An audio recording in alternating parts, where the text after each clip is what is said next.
stars align.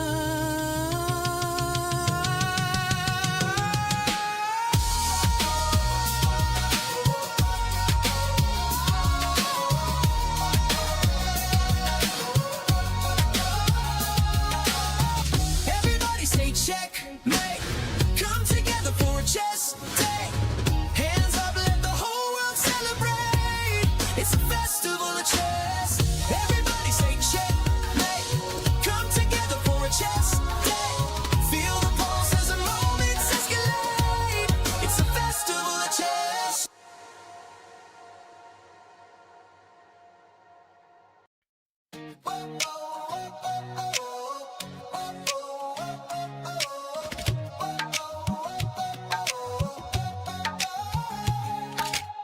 Spotlights burning through the night. Legends stepping into the light. Crowds roar like a rising tide. Biggest stars standing side by side. Cameras flashing, hear the noise. History made by girls and boys. This is fire you can't contain. Every heartbeat calling your name. Under one roof we're chasing glory. Every second writes a story. No turning back, no time to rest. This is the ultimate test. Everybody say checkmate. Come together for a chess day. Hands up, let the whole world celebrate. It's a festival of chess. Everybody say checkmate. Come together for a chess day. Feel the pulse as the moments escalate. It's a festival of chess. It's a festival of chess.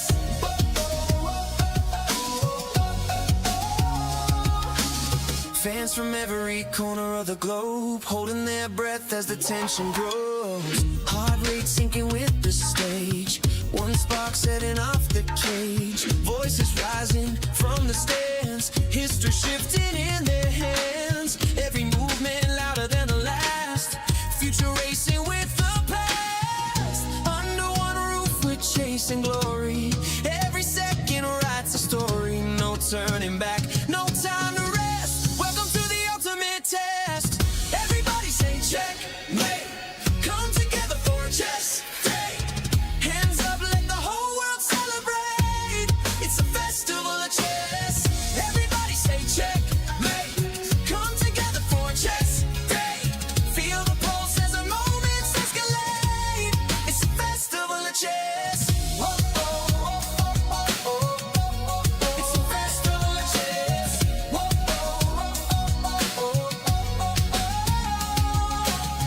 Lights up, the world is watching. Every move as the planet talking. Tonight we rise, tonight we shine. All our stars align.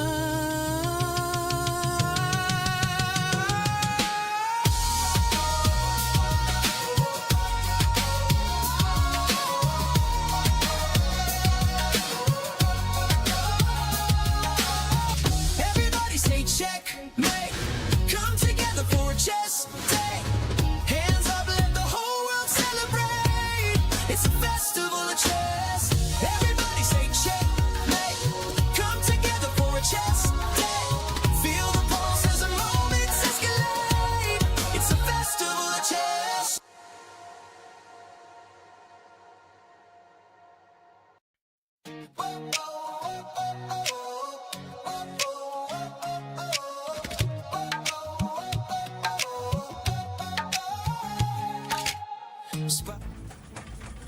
Turbulence manage करने के लिए लगती है smart technology, जैसे Fyers के smart automation tools. Smart step, smart trail और smart exit से करो ट्रेडिंग में risk manage automatically. Fyers, for those who are born to trade. Investment in securities market are subject to market risk. Read all the related documents carefully before investing. जब घर में कोई किलकारी गूंजे, ये लोरी की धुन में गाती है। जीवन की आपाधापी में मन को सुकून पहुंचाती है। कोई अपना कहीं खो जाए अगर सीने से लगाई लेती है, कला अपने भीतर ही रहती है। कला अपने भीतर ही रहती है, कला अपने भीतर ही रहती भारत का अपना solar, Navita solar, India's finest module manufacturer. We bring the power behind every winning move. Magic हो या मार्केट्स, पैटर्न समझना ही स्किल है. जैसे फायर्स के एडवांस चार्ट्स, एडवांस इंडिकेटर्स से मार्केट्स के लेटेस्ट पैटर्न समझो और ट्रेड करो directly from the charts. Fyers, for those who are born to trade. Investment in securities market are subject to market risk. Read all the related documents carefully before investing. Bharat का अपना solar, Navita solar, India's finest module manufacturer. We bring the power behind every winning move. Magic हो या markets, pattern समझना ही skill है. जैसे Fyers के advance charts, advance indicators से markets के लेटेस्ट पैटर्न समझो और ट्रेड करो directly from the charts. Fyers, for those who are born to trade. Investment in securities market are subject to market risk. Read all the related documents carefully before investing. Bharat का अपना solar, Navita solar, India's finest module manufacturer. We bring the power behind every winning move. Hello and welcome to the final day of the group stage here at the Global Chess League in Mumbai. We are very intrigued to see who is going to get those top two spots to qualify to the finals and to break the action. With me, a strong grandmaster and even better friend. Let's go, Sahaj bhai. Let's go. Thank you so much for that intro. We are very excited to be bringing these three matches to you today. Harshit bhai, what do we have on the schedule? Oh, let's quickly take a look at the leaderboard right now to see where we are. The Triveni Continental Kings, they have already qualified to the finals. They have 21 match points, but after that, for the second spot, it's completely open right now, as Alpine Sg Warriors is currently leading with 15 points.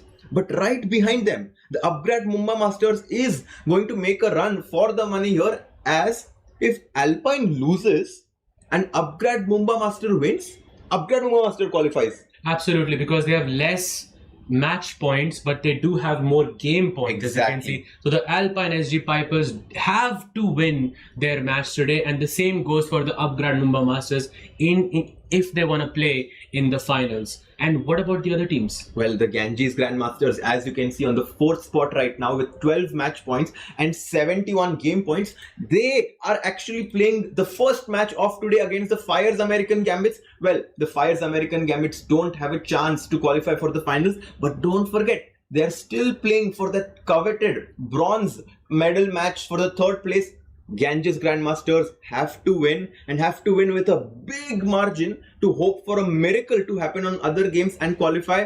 But that's going to be the first match that we have today, Sahaj. The Ganges Grandmasters, led by Vishy, take on Fyers American Gambits, led by Hikaru Nakamura. Let's take a look at the head-to-head matches that we have today. Absolutely. So we have all the players from Ganges Grandmasters playing with the white pieces. And by the way, Harshit, I think you know this, but for the chat as well, on board 6 on the Prodigy board, we have a birthday boy today, Ronak Sadhwani. It's his 20th birthday. To do wish him well, guys. We are also wishing him a very happy birthday. And he's going to be playing against the current world rapid champion, Grandmaster Volodar Murzin. Then we have on board 5 on the female superstar board, Stavrula versus Teodora Inyach. It can go either way. Then we have on board 4 Polina Shuvalova versus Bibisara Asobayeva. I'm leaning more towards Polina. What are your thoughts and what do you think about the rest of it? So I completely agree that Ronak is going to try and give his team a present on his birthday. Ronak, I'm expecting to win. Stavrula versus Inyach, I'm also going to give an edge to the Ganges Grandmasters. But in this match between Bibisara and Polina, I'm going to side with Bibisara on this one, as she's, trying to find her form in this event. Jawokir versus Richard Rapport. This is the big match, because Jawokir has been on a roll on this event, and he takes on the creative genius in Richard Rapport. Absolutely. And Jawokir Sindarov, I have to say, there is no stopping. He's not just on a run in this event, he's on a run in this whole year. So many achievements. Of course, the most recent one being the World Cup, the youngest World Cup winner we have in chess, playing against Richard Rapport. And what an aggressive player he is. This is definitely the most key match in this entire day for me. Then there's Vincent Kaymer versus Vladislav Artemiev, and that is a solid matchup. I'm leaning more towards like Vincent, but I'm gonna say draw is a more likely result. And then we have the icon board, the big one. We have Vishy versus Hikaru. I think Hikaru is a slight favorite, even though with the black pieces. Harshit, what are your thoughts? I think Hikaru Nakamura has nothing to lose in this match right now, and I think Hikaru is going to go all in, and this is why this game is exciting, because Hikaru is definitely going to take risks. By the way, the last time that these players played against each other, it was Ganges Grandmasters who won with a narrow margin against the Fyers American Gambits, and it was Sindaro who gave the Ganges Grandmaster full points on board 3. And if you remember, there was this appeal that happened between the game of Theodora Ignatz and Stavrula, and I'm sure Ignatz is like, I could not beat Theodora, could not beat Solaketu the last time we played, but this time she's going to try to win her match against Stavrula. Absolutely, and I do remember that game between Javokir and Rapport. There were some broadcast issues there, but wow, what a game it was. If you haven't checked it out, please do check it out, because it was an absolute masterpiece. It was a treat to watch as a chess fan. Sindarov completely crushing Rapport with the black pieces in just under 25 moves? In under 25 moves it was. And guys, it's so nice. You know, we are here at the Royal Opera House. It's a team event. We get to see Vishwanathan Anand and Ronak Sadhwani in the same team. There are not many events where, you know, young prodigies like Ronak or even upcoming top players like Vincent get to be on the same team, like legends like Vishy Anand. And I'm sure Murzin, who's the current reigning world rapid champion, I'm sure he must be happy to be on the same team as Hikaru Nakamura, who's perhaps one of the best blitz and rapid players in the history of chess. Absolutely. I mean, going into this event, I mean, I'm in the chess world for 20-25 years, something like that. I have never seen a more star-studded lineup in my life. And period. Like I can't even think of a tournament that is closer to this in that regard. Top 15 players is like what 14 of them are playing in this event. And then there's the world rapid champion. There's the greatest female chess player. This is so many back to back. It is just absolutely insane. So Sahaj, right before we go straight into the playing hall, what is your prediction? Will the Ganges Grandmaster take the Fyers American Gambits twice in a row, or do you think that the Fyers will make a revenge comeback?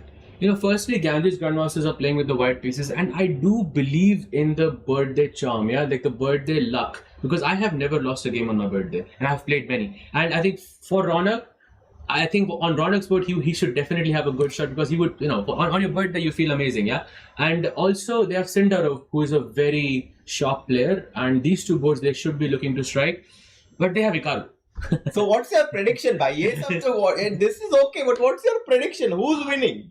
It's very hard to choose a team. I think it's going to be a very close match. But if I had to lean towards someone, I think Fyers American Gambits, because, you know, they are playing without any pressure on them. And I think that really brings out the best side of a chess player. So you think the Fyers American Gambits win? I actually think that the Ganges Grandmasters will take this one, and I also want them to win, because, you know, if the Ganges Grandmaster wins, if you just quickly go back to the leaderboard, you'll get to see that they still have some chances to qualify to the top 2 spots. As you can see, they do have 12 match points, and if they win, they move on to 15 match points. And if Alpine Sg Pipers lose with a big margin, you can potentially see the Ganges Grandmasters qualifying. And this is why this match, starting today, is having such a big importance on the leaderboard. The Fyers American Gambits want to play for the 3rd and 4th spot positions here.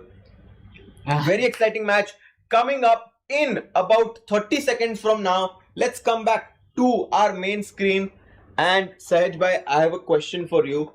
We are here for about 8 to 9 days now. You know, we have seen so many exciting games.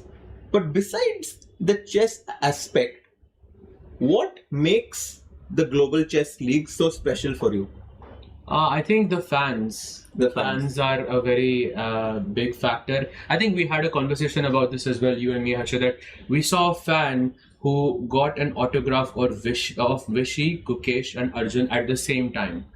And I think as a 10-year-old, if you can see those players back to back, it really inspires you to sort of play yourself and improve yourself. And for me, it's that. And what about you? Actually, I'm completely with you on that one. I'm sure that the 10-year-old or 11-year-old kid who got autographs from all 3 players wants to be like these star players that are playing in this tournament. And also, besides the fact that you get to interact with them, you can also be inside the playing hall and experience chess in the form of art.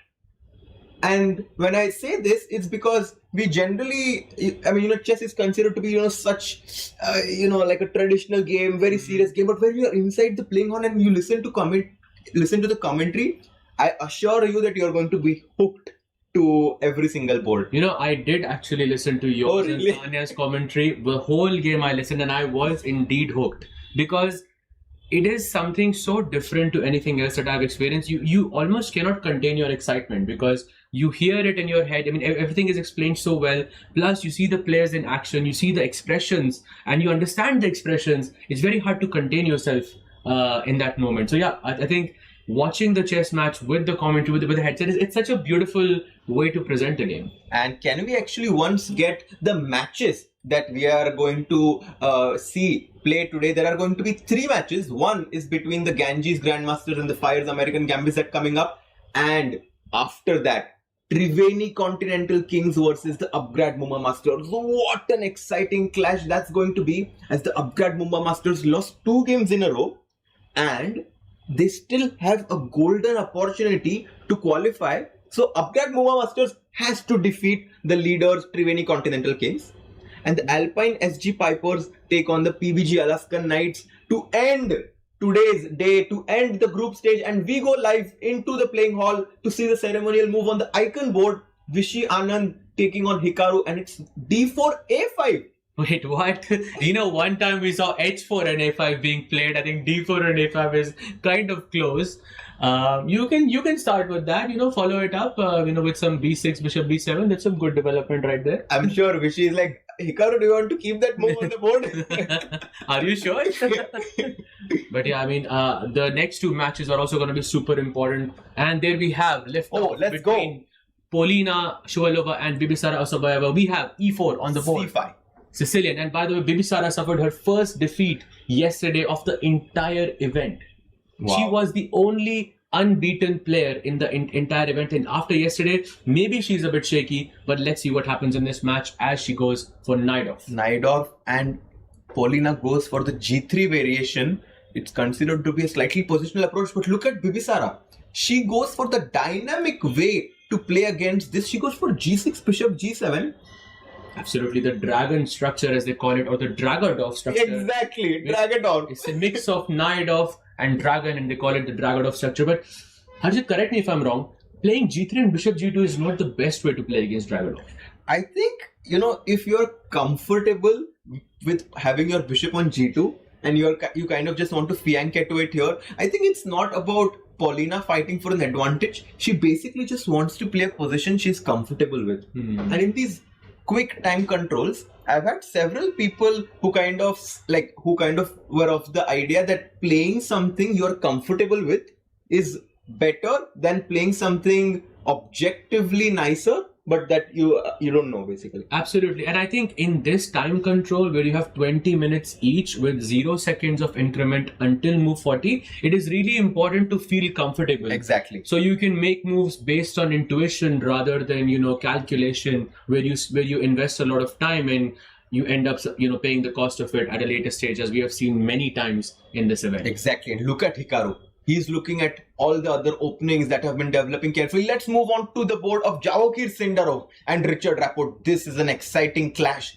between the 2 superstars. Can we just take a look at the opening? I believe it's called the Queen's Indian Defense, but it came from a weird move order with this b6 business, and after bishop b7, d4, e6. This is exactly Queen's Gambit, Queen's Indian Defense, and she goes for a3 here. And knight e4 was played, takes, and now that bishop on e4 is doing a wonderful job of keeping that e2 pawn at bay, and this is why Sindarov kicks the bishop and goes for e4. And look at the speed with which he's playing the moves.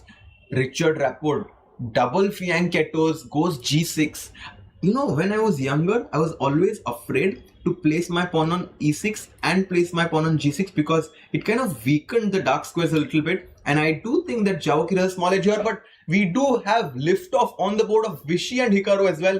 I think we should definitely stick on this one for the majority of the action here, as it opens up to be Some simple Spanish. Yeah, Vishy's favorite. He started the day. He started the event with the Spanish, and most likely, he's finishing the day in that sense as well. One day, and by the way, look at that, Exactly. knight a5.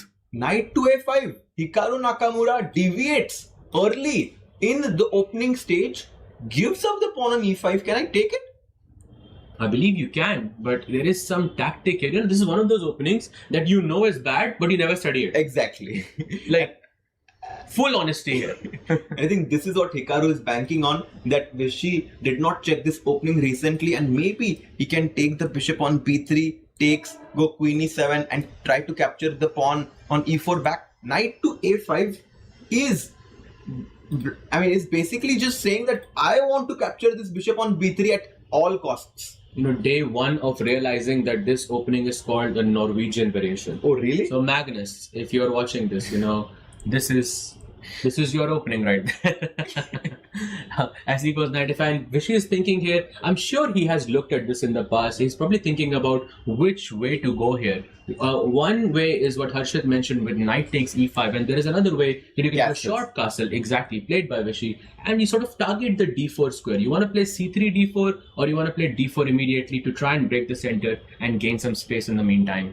And after castle d6 played, d4 very quickly played by Vishy. I'm very excited to see what's the idea. If ed4, knight d4, c5. Guys, what's the best move for white? Oh, some queen very f5. Important. Well, he takes on d4. Another question is he going to capture back? And it's just bishop d5 right now, guys. Attacking the rook on a8, and then you move the knight back. Castle d6, d4, and what he took. So this is happening.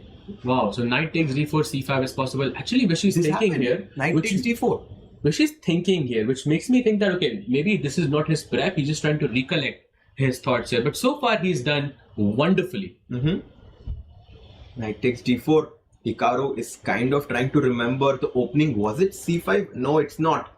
It's not c5. He goes bishop b7. Bishop b7, and I think now he is threatening the c5 because there is no bishop d5 intermezzo anymore on the board. Very nice point there. c5 is a threat now. Vishy is thinking on this board. Let's just quickly take a look at all the boards. Vincent Keimer takes on Vladislav Artemiev on the third board here, and and these are the live evaluations from all the boards. It kind of feels as if the white players are doing well on all the boards right now, but the games have just begun. And if we can have that graphic back just for a second, I would like to make a point here. Look at the time difference here between white and black. Like, white is better on all boards, but board 1 black has more time, board 2 black has more time, board 3 black has more time. Only Bibisara is the one low on time, and Theodora in that sense, but all the other players are sort of managing their time really well. This is really good news for the Fyers American Gambits. Absolutely. They kind of have a strategy. Guys, play fast, because when you get into the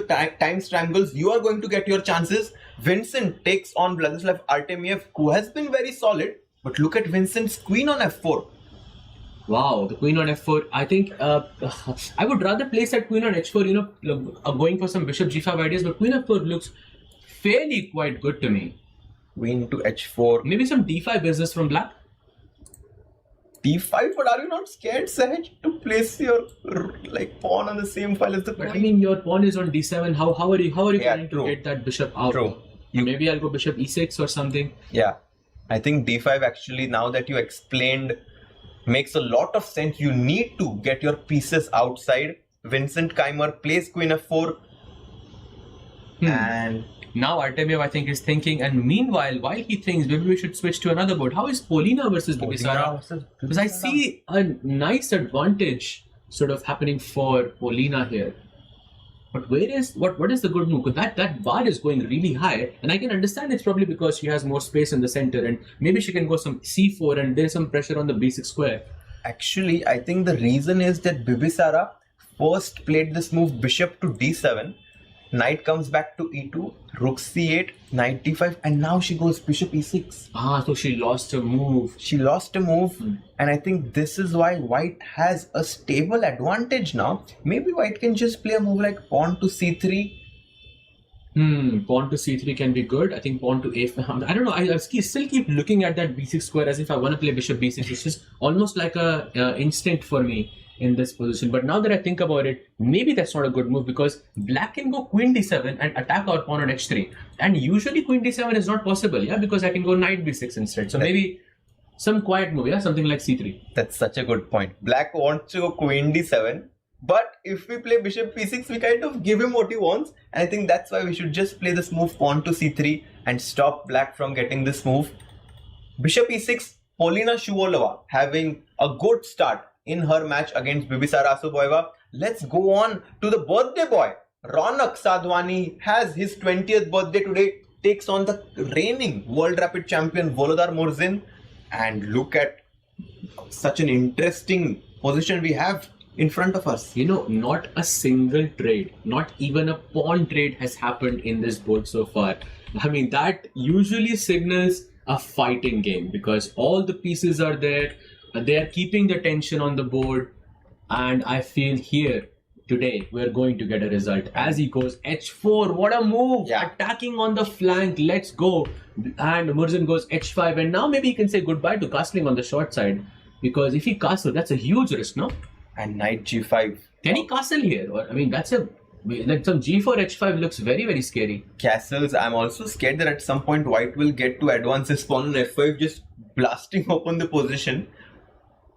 I do think that the knight on c3 should be rerouted somehow. Maybe queen goes to d2, knight comes to d1, and this idea of kicking the knight with pawn to c3 is something we have seen before, and we are getting to see that. Wow. As queen d2, knight d1 gives white an advantage. I'm telling you, I think Murzin is not sure if he can castle here. And that's making him confused. He's trying to develop his pieces and keeping his king in the center. But I think in this position, that knight on d4 is a bit stuck. Like that idea of c3 that you mentioned a bit before, Harshad, I think looks very, very strong to me. And already Ronak has on that birthday luck is there, yeah? The lucky charm of the birthday boy might strike today as queen d2, knight d1 gives him an advantage. Let's go back to the icon board as a lot of developments have been happening on this one. d4 is where we last left it. Takes here. Bishop b7, he goes c4. Wow. Oh, bc4, this bishop takes c4. Okay, that kind of makes sense now. Ooh. Because if you take my bishop, I go queen a4 check and okay. Or maybe the bar doesn't like it and so also much. Bishop a4 check because the king on e8 has absolutely nowhere to hide. He did not take. He goes c5, knight f5, g6, knight comes to e3, rerouting itself to d5. Knight goes to f6 and now knight c3. Some normal developing moves. Bishop g7 takes and oh, it's not a free pawn because Hikaru can also capture on e4 at some point. Does he do it? He castles. Castles, okay. And now maybe some f3. Can I defend my pawn? Okay, he goes bishop d5, okay. Takes, knight c4. Hikaru has been blitzing out his moves and look at him. Man, he's look at off the board. I look at the time difference between these two players. That's already for 5.5 minutes. Am I reading this right? Yeah, that's 5.5 minutes of difference between Vishy and Hikaru. And that's a lot of time. Actually, this already, even though the bar seems to favor Vishy's position here, I think practically Hikaru has a very solid chance of winning this game. And I think judging by the body language of Hikaru, who's just comfortably walking around, looking at how his peers are doing, I feel Vishy should be nervous here because this bishop on g7 attacks the pawn on b2.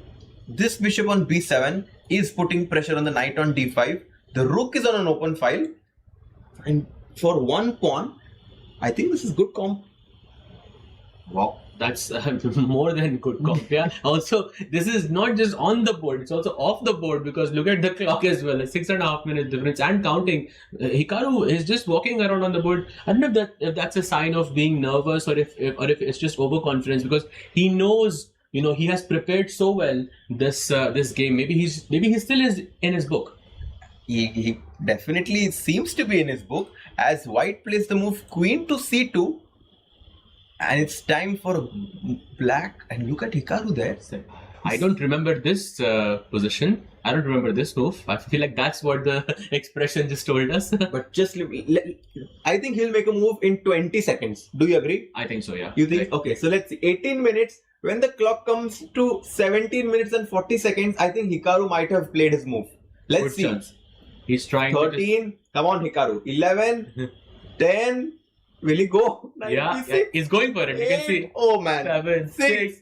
5. Arre bhai, khelo. No. I think he's going to take a little bit longer. No, it doesn't do it. Did you look at that? He's looking at the camera. Did you think I was going to play? Yeah, Of course not. Harshit, of course I'm not going to make you play this move.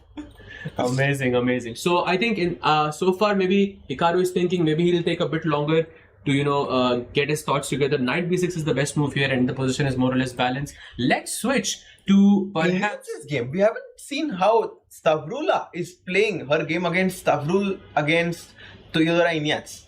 Yep, Stavrula Solakidu versus Teodora Ignaz. We have an Italian opening over here. Some very solid choice by both players, going for this a3 move just to have that bishop on a2.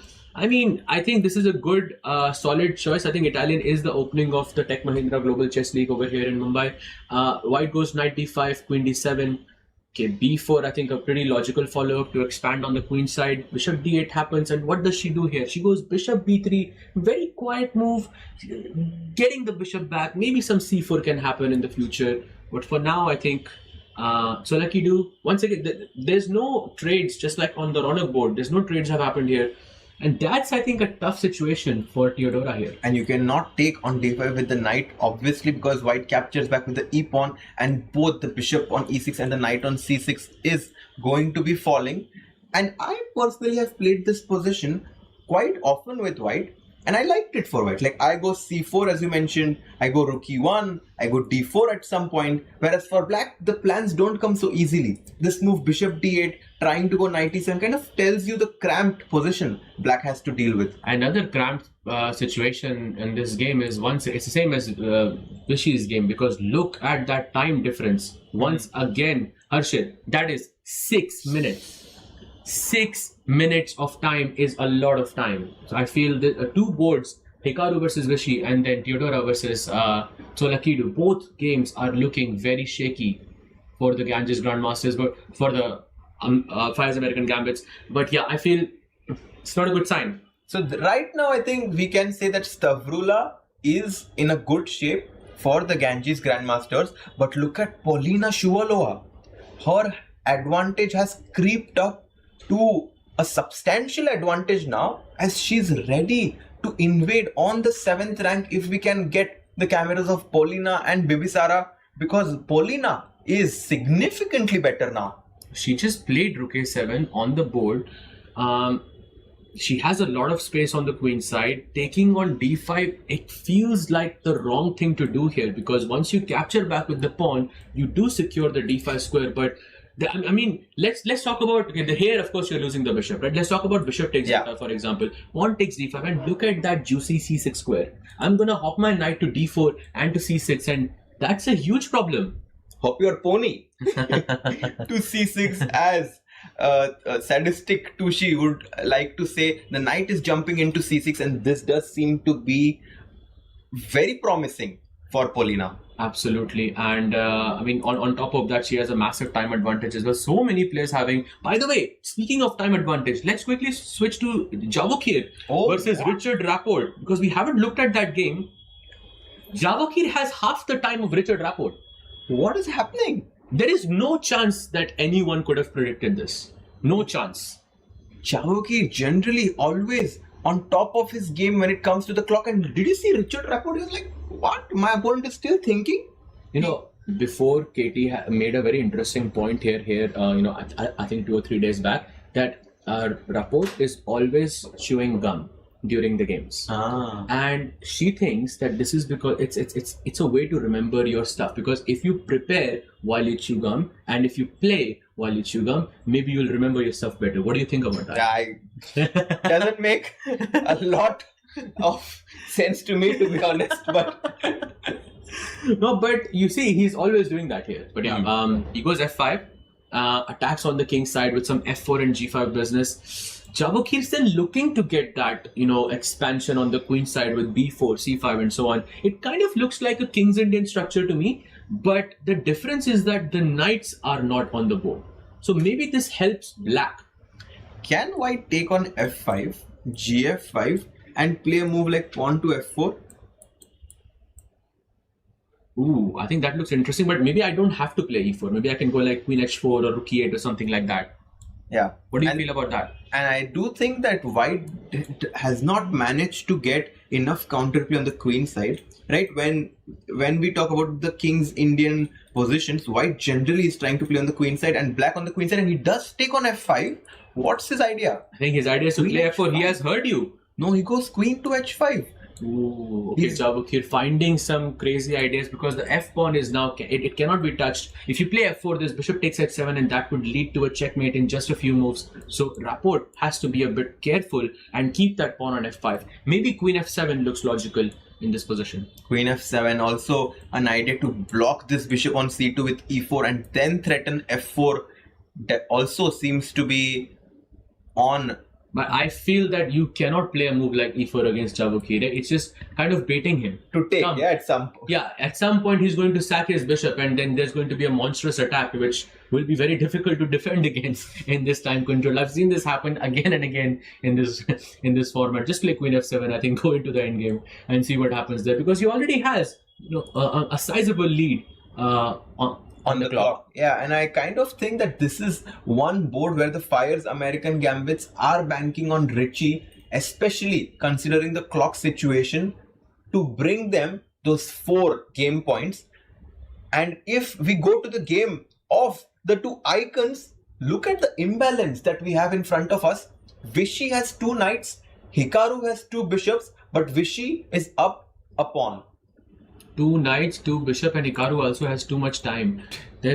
But there's only just one move in this position for Hikaru that does not lead to a worse position. And in retrospect, maybe that move makes a lot of sense. But it's not rook d8, yeah? It's rook a6 in fact. And why is it rook a6? It's to gain momentum and to not give your opponent the time to settle down. So now I think your knight is attacked, you have to move it somewhere, perhaps knight c4 or something. And I'm thinking of some d5 type. Open up the bishop. Ooh. Wait. He goes rook b8. Oh, that's not a good move. But there is no knight d7, yeah? Wait, there is no knight d7. What am I missing? d7. So I'm missing something. Oh, bishop to c6. And if you take the rook, bishop b5, and your knight is trapped. Very nice tactic Absolutely. by Hikaru. And it works the same way if you take the knight on b8 as well. If you go here, Bishop attack the c6, rooks, yes. Knight b8 and still bishop b5, same situation. And the bishop is 2 squares away from the knight. And when the bishop is 2 squares away from the knight, it controls the knight completely. And Vishy has a way to get advantage, and that is to take the pawn on d6. Things are heating up here. I feel a nice moment there, I have to say. But knight takes d6, the only move. I think Hikaru is also trying to put pressure on Vishy because when it comes to brute force, that when it comes to calculation, this is perhaps where Hikaru is a slight favorite against someone like Vishy. So if white goes knight takes d6, what is the follow-up, Harshit? Maybe bishop a6 is what Hikaru had in his mind to attack the rook on f1. See, Vishy, by the way, leaned towards the d6 pawn and then stepped away again. So this is a sign that he's not sure. He's second guessing himself. He's not sure, but I think he will play knight takes d6 as Hikaru sets up ideas of potentially taking the pawn on e4. Let's say white plays a move like a4. There is this tactic, right? Bishop takes e4, taking the knight, and Vishy takes the pawn on d6. Absolutely takes the pawn, the best move in the position. Now he has a 2-point advantage. Wow, your move, bishop a6. It's the rook, and the rook on b8 hits the knight on b6. It's time to step back with our knight. Vishy has to go knight bc4. Plus his clock is getting a bit less on the board. There's 20 moves that are played so far. 20 left. And by the way, look at the board. The Bronick boy is striking against the current world champion Volodar Murzin. And look at that bar, bhai. There's a crazy advantage. What is happening? How am I breaking through? I think there is some tactic here. Maybe white can take the pawn on f5. If you take with a g pawn, your pawn on h5 is going to be undefended. So you have to take with the e pawn. But then I simply can get bishop to d5 check. My knight on g5 is brillante. But he doesn't go for it. He goes bishop, queen back to d1. Also a good move. It's actually a fantastic move because he's looking at those e takes f5 ideas and he's also eyeing the b3 square, taking the b7 pawn and securing the queen on that diagonal. I think this is big problem for Bolidar Murzin, and he's not just winning on the board, he's also winning on the clock.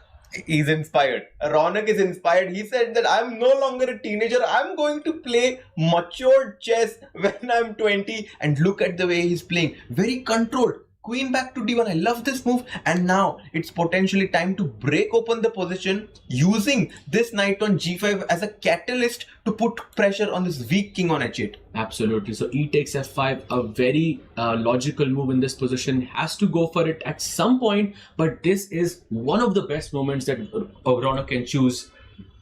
He has enough time on the clock. He has a very good chance. I think objectively he is winning already, yeah? He's making the pieces dance. He has put the knight on g5 perfectly after black committed this. The material is equal, yet the evaluation bar. For the ones who are not very familiar with it, you can see that the evaluation bar says +3. What this means is white has an advantage equivalent to being up a full piece. And this just goes to show the domination White's pieces are imposing on black. Wow, so nicely put there. I mean, all of White's pieces are so nicely placed, and when we think about the counterparts, except for that knight on c6, which I agree, it's going to look great on g4. I agree there. But look at all the other pieces. Yeah. What is the best place for them? I don't think it's easy to sort of figure that out. Pieces are on the wrong squares. Ronak has an advantage here. He also has 5 extra minutes and he goes bishop f3. Oh, he's taking his time. Yeah, he's looking at that bishop h5 juicy tactic.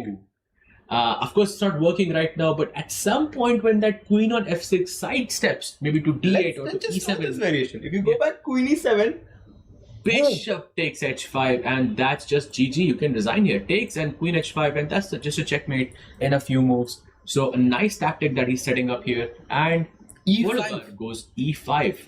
This is a move that says I am confident in my position. It either means I'm confident in my position or desperate to somehow activate my bishop on d7. And I think it's smart of Ronak to not rush with his decision here. Yeah. He has to take his time. There's e takes f5, there's f takes e5. So many trades can happen in this position. So a very big moment. He has to take his time. He also has a sizable time. And Vishy on the icon board has a big moment here. f4 is the move. Oh, he doesn't do it. Oh no, that was a huge miss by Vishy. f4, if you take and somehow e5, not easy to understand this, but the bishop on f4 is trapped.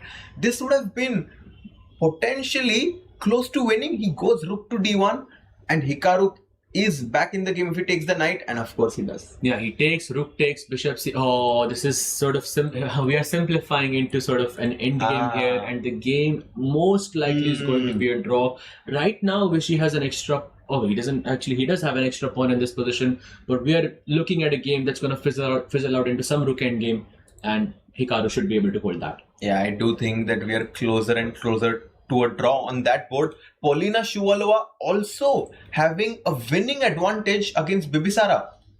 Wow, that is huge because Polina has been in such great shape. She goes rook takes d2 and she has an extra pawn, that b3 pawn, and she has a double bishop advantage as well. The question is, can she convert this? I mean, if the rook moves somewhere, White's simply going to place his knight back to c6 and start rolling this fast pawn down the board. And look at her. She's like, okay, I'm winning my game. Let me just check on my teammates to see how they are doing. As the Ganges Grandmasters are in great shape if we can get the evaluation bars of all the boards just to see where we are right now. Absolutely. That's a great sort of graphic to have here. And we can see Polina Shuvalova on board 4 is close to winning. Ronak Sadhwani on board 6 is winning. Stavrula on board 5 is winning. And all the 3 bottom boards seem to be in favor of Ganges.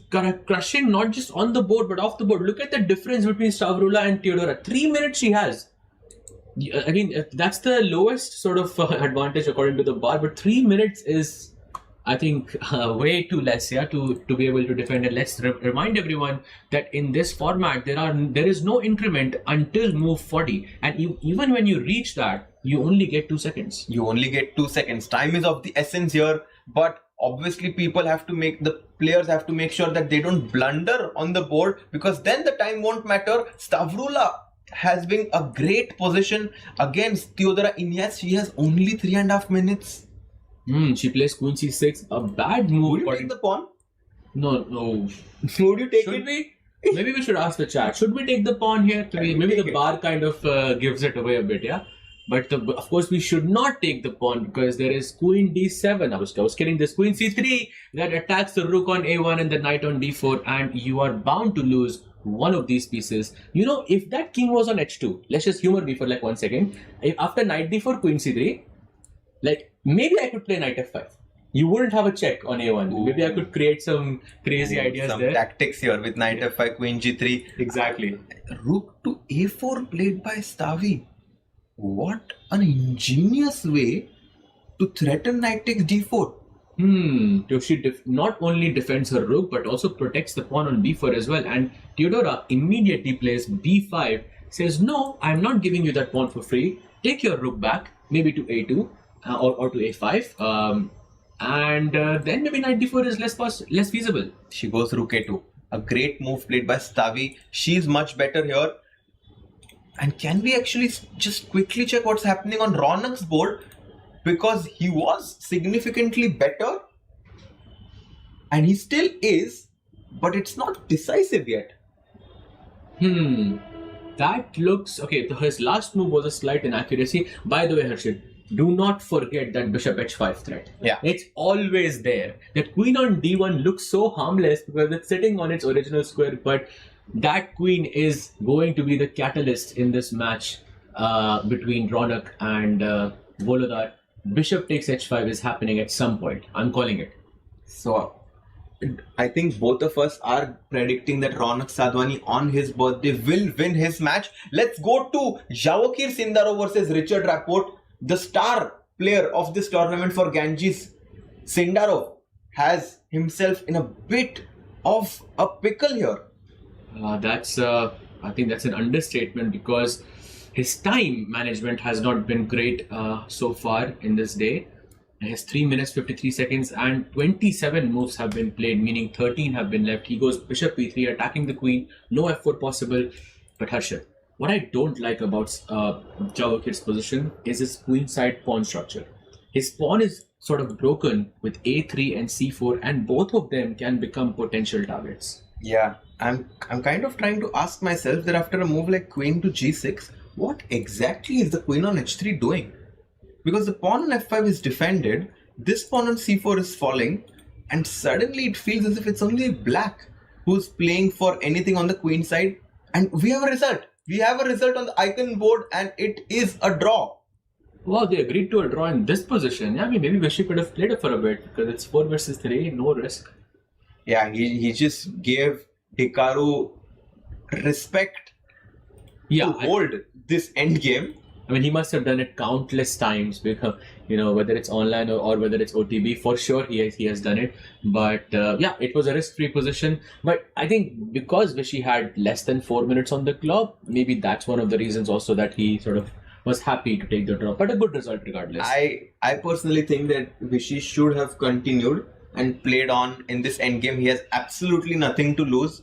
And who knows, even Hikaru can make a mistake. We did see this match between Levon and Hikaru at the candidates where Levon won in this 4 versus 3 pawn endgame. So mistakes can happen, but okay, that game ended in the draw. Let's quickly go back to the board of Javokir and Richard, as we both unanimously agreed that Richard is a favorite on this board. Yeah, looking at the position, he has gone queen g4. That is his final move. And now he has offered a trade of pieces going into the endgame. And once you take queen g4, Harshit, there is that pawn once again that is hanging on c4. And another thing that happens once you trade queens is all the hopes of getting an attack is gone. It's gone. And black, will go bishop c8 to d7. Bring his rook on a7 and a8, and I don't think that white can save these weaknesses. It's not just one weakness, it's two weaknesses. Absolutely, and you would love to sort of pick up that pawn and put it on b5 or something like this, but that's not possible. It's too late. And Vincent Keimer for the Ganges Grandmasters has taken the onus on his shoulder to make sure that the team wins, as he sacrificed an exchange. If I'm seeing correctly? Yeah, he has sacrificed an exchange going. Wow, that's a very nice, bold move by Vincent Keimer, and a good one at that. He after he goes rook f8, an instant mistake by Artemiev, takes on c6, pawn takes c6, and now Vincent is thinking bishop takes c6 possible or knight f5 possible. What do you think? I love bishop takes c6 and knight f5 both, but there is one power move that Vincent has which would give him a huge edge. It's not bishop c6 or knight f5. It's not. It's not. Is this move? Let me try and find it. Okay, maybe. Maybe f4. Oh no. You somehow need to put pressure on these three pieces. Bishop a5. Exactly. Bishop a. Oh, that's a difficult move to find. I think. You think he finds it. Bravissimo. Vincent Keimer, take a bow. I mean, what a move. He's threatening rook takes d6 now. And if the rook comes into c8, we have this sneaky move, bishop to h3, and this is completely winning for white. What does he play? He goes bishop e7, offering the trade of rooks, and now I feel there is something. No, you just move the rook. But are you going to allow bishop h4? You move the rook because if you take on h4... But not b1, maybe to rook to c1 perhaps. Rook to c1, yes. That's what I like more because you keep an eye on the cc. Oh, but that's a bad move according to the bar. Wait. Are you seriously telling me that rook on c1 is bad but rook on b1 is good? Let's try to understand this, Sej. I'm so confused right now. Rook b1, bishop h4. What's the best move? G takes h4, I'm guessing. No, it's just completely crazy. Yeah, No. G takes h4 is actually... Okay, G takes h4 is winning. But still, what's the difference between the rook on c1 and the difference maybe is... when you go bishop c6, black can go rook c8 and pin your rook, yeah? Exactly. Takes, and somehow here after rook c8, bishop c6, your bishop is pinned here, and this position is okay for black. And this is why after bishop e7, he shouldn't go to c1. Can Vincent understand this nuance? That's a very complicated thing to understand in such a short amount of time. Rook c1 is the bad move. They say put your rooks on open files, but there is always an exception to every rule. If Vincent finds this move, I think Ganges Grandmasters win. I mean, if Vincent Keimer finds this no-one rook to b1, I'm going to bow down to his understanding of this complicated position. Wow. I think for sure he does. Look at his time. He has less than 3 minutes on the clock. He has to make moves fast because even if he's winning, he just won't have enough time to convert. How many moves have been played so far in this game? Only 21. Come on, there is no chance. He goes for rook b1. No ways. Guys, Sir. salute. We just bow down to the greatness of Vincent Keimer, and Vishy is like, why rook on b1? I think most players would be thinking here, why would you put the rook? Is that a glitch?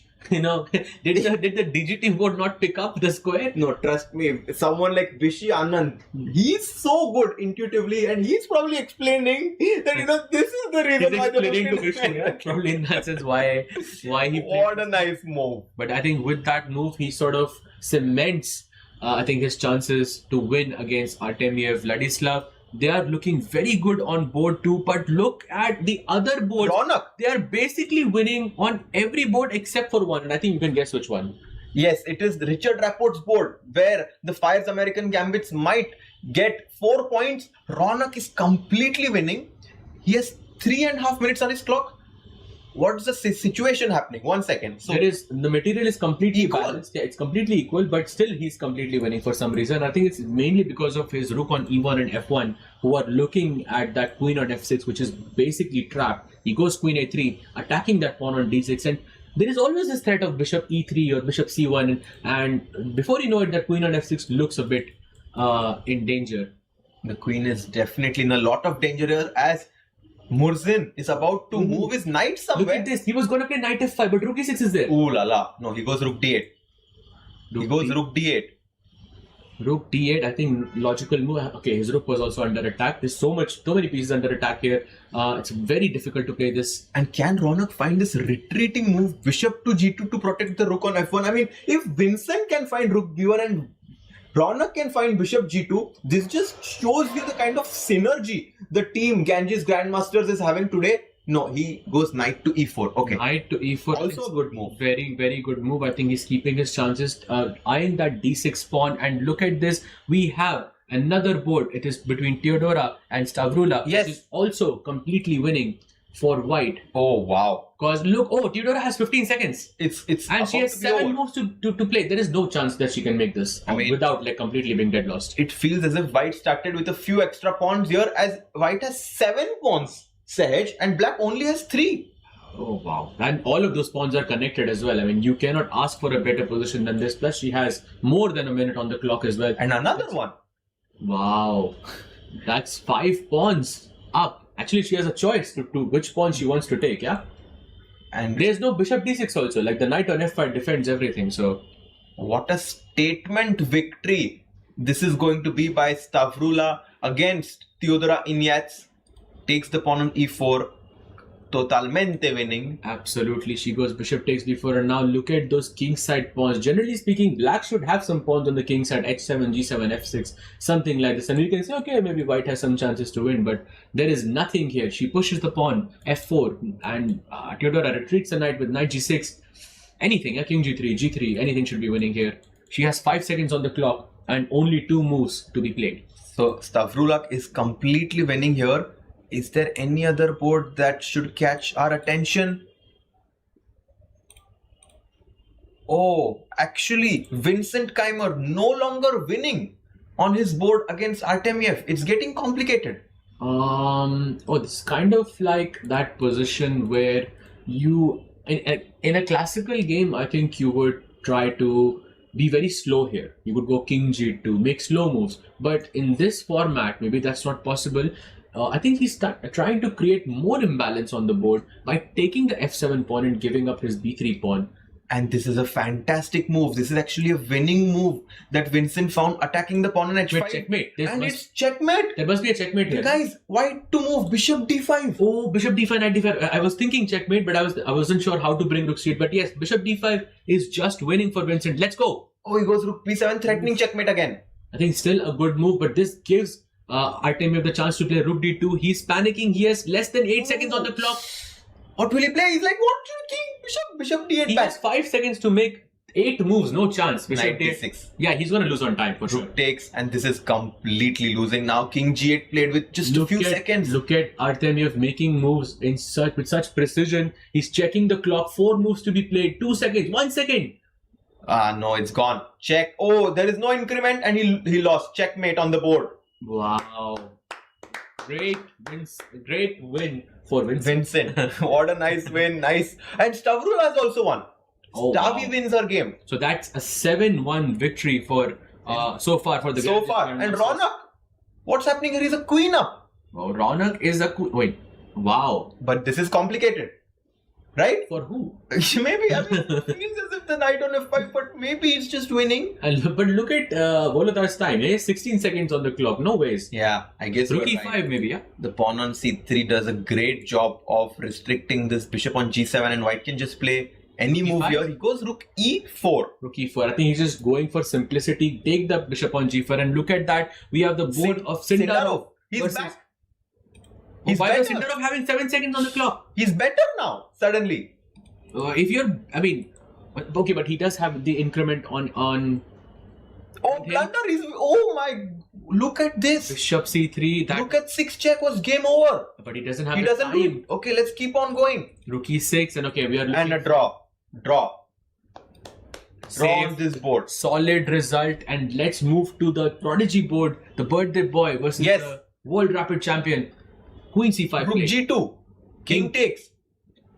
Even now it's looking a bit scary. Now I have to agree with you. This looks a bit dangerous. Can I not do king g1 or something? He's going for the g3 pawn. He takes the pawn. Just rook g4, king h4, and then you win this, yeah? And he takes the bishop on g4, as you pointed out, Sahaj, just making sure that there are no checkmating ideas. Takes the pawn on g4, and now just simply capturing the... And another result. It's a draw. It's a draw between the board of Stavi. But look at this. Ronak wins. The birthday charm, the birthday boy has struck. I think it's for sure it's a real thing for me now. But for now, I think Ganges Grandmasters, what a win! It's all over. They dominate Fyers American Gambits with a 12-3 victory. And this means that the Ganges Grandmasters, if we go to the standings now, can we just try to understand what's happening as the Ganges Grandmasters are on 15 points and on the second position right now? So, but I think this means that if Alpine Sg Pipers of course still have a very good shot, because if they lose with no points, then Ganges can win, of course. But upGrad Mumba Masters have to win. Oh man, this is so exciting. They have to win. upGrad Mumba Masters are in a must-win situation against the leaders, the Triveni Continental Kings, who seem to be unstoppable. And this is such an exciting day we have in front of us. upGrad takes on Triveni, and then finally we are going to see the Alpine Sg Pipers taking on the PBG Alaskan Knights to end the day, to inform us who will get those coveted top 2 spots. You know, I have to ask you, do you think it's possible to beat Triveni with the black pieces? But I have a counter question for you. Do you think Triveni has the ability to choose whom they want to play against? Because if they want to play against Ganges, they can be like, okay, come, beat us. So they have a sort of a choice in this sense, because they are so far up in the leaderboard. But it's going to be an exciting day. Next match I think is one of the craziest ones, because the tournament leaders are playing with the white pieces, and the next 2 matches are going to decide who's going to be in the finals. We'll take a short break and we'll see you on the other side. Bharat का अपना solar, Navita solar, India's finest module manufacturer. We bring the power behind every winning move. Turbulence manage करने के लिए लगती है smart technology, जैसे Fyers के smart automation tools. Smart step, smart trail और स्मार्ट एग्जिट से करो ट्रेडिंग में risk manage automatically. Fyers, for those who are born to trade. Investment in securities market are subject to market risk. Read all the related documents carefully before investing. Bharat का अपना solar, Navita solar, India's finest module manufacturer. We bring the power behind every winning move. Magic हो या markets, pattern समझना ही skill है। जैसे Fyers के advance charts, advance indicators से markets के लेटेस्ट पैटर्न समझो और ट्रेड करो directly from the charts. Fyers, for those who are born to trade. Investment in securities market are subject to market risk. Read all the related documents carefully before investing. Bharat का अपना solar, Navita solar, India's finest module manufacturer. We bring the power behind every winning move. Turbulence manage करने के लिए लगती है smart technology, जैसे Fyers के smart automation tools. Smart step, smart trail और स्मार्ट एग्जिट से करो ट्रेडिंग में risk manage automatically. Fyers, for those who are born to trade. Investment in securities market are subject to market risk. Read all the related documents carefully before investing.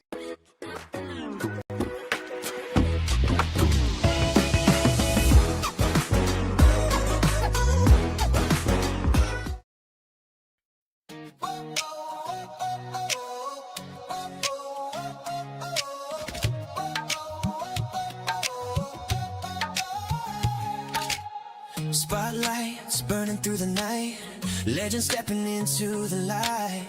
Crowds roar like a rising tide, biggest stars standing side by side. Cameras flashing, hear the noise, history made by girls and boys. This is fire can't contain, every heartbeat calling your name. Under one roof we're chasing glory, every second writes a story. No turning back, no time to rest. This is the ultimate test. Everybody say check, mate.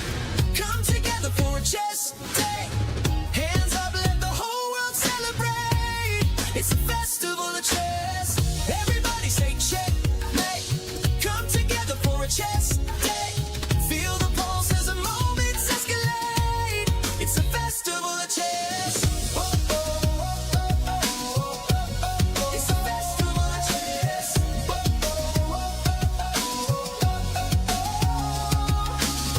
Fans from every corner of the globe holding their breath as the tension grows. Heart rate sinking with the stage. One spark setting off the cage. Voices rising from the stands. History shifting in their hands. Every movement louder than the last. Future racing with the past. Under one roof we're chasing glory. Every second writes a story. No turning back, no time to rest. Welcome to the ultimate test. Everybody say checkmate. Come together for a chess day. Hands up, let the whole world celebrate. It's a festival of chess. Everybody say checkmate. Come together for a chess day. Feel the pulse as the moments escalate. It's a festival of chess. Whoa, whoa, whoa, whoa, whoa, whoa. It's a festival of chess. Whoa, whoa, whoa, whoa, whoa, whoa. Lights up, the world is watching. Every move as the planet talking. Tonight we rise, tonight we shine. All our stars align.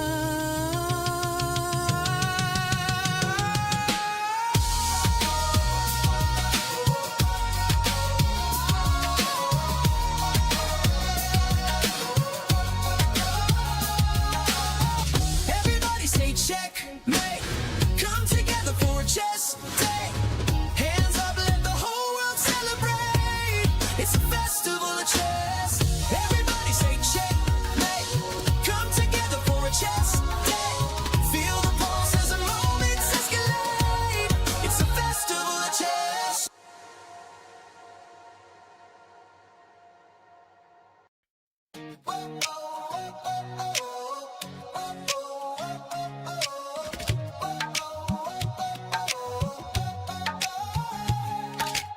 Spotlights burning through the night. Legends stepping into the light. Crowds roar like a rising tide. Biggest stars standing side by side. Cameras flashing, hear the noise. History made by girls and boys. This is fire can't contain. Every heartbeat calling your name. Under one roof we're chasing glory. Every second writes a story. No turning back, no time to rest. This is the ultimate test. Everybody say checkmate. Come together for a chess day. Hands up, let the whole world celebrate. It's a festival of chess. Everybody say checkmate.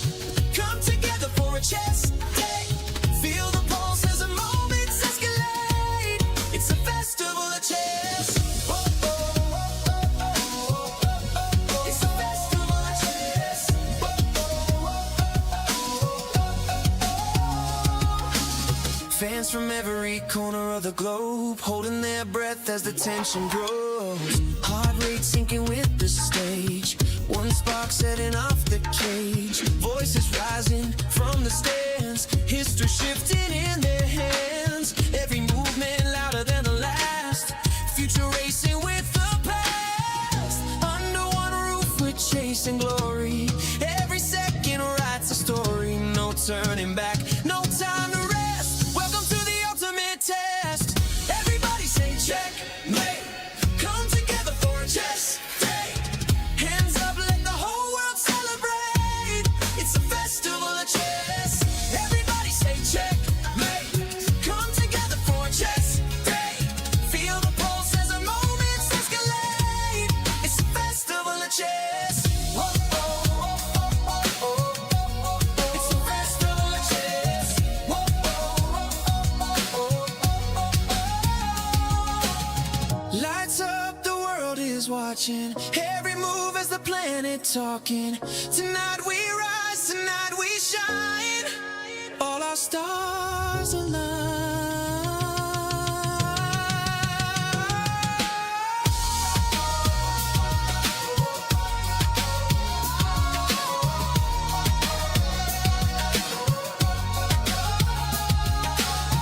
Everybody say checkmate. Come together for a chess day. Hands up, let the whole world celebrate. It's a festival of chess. Everybody say checkmate. Come together for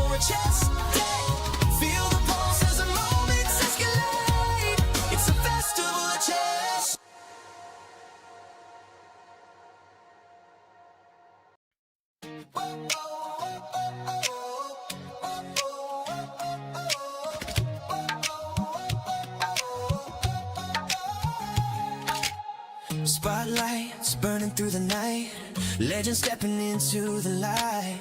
Crowds roar like a rising tide, biggest stars standing side by side. Cameras flashing, hear the noise, history made by girls and boys. This is fire you can't contain, every heartbeat calling your name. Under one roof we're chasing glory, every second writes a story. No turning back, no time to rest, this is the ultimate test. Everybody say checkmate, come together for a chess day. Hands up, let the whole world celebrate, it's a festival of chess. Everybody say checkmate, come together for a chess day. Feel the pulse as the moments escalate, it's a festival of chess. It's a festival of chess.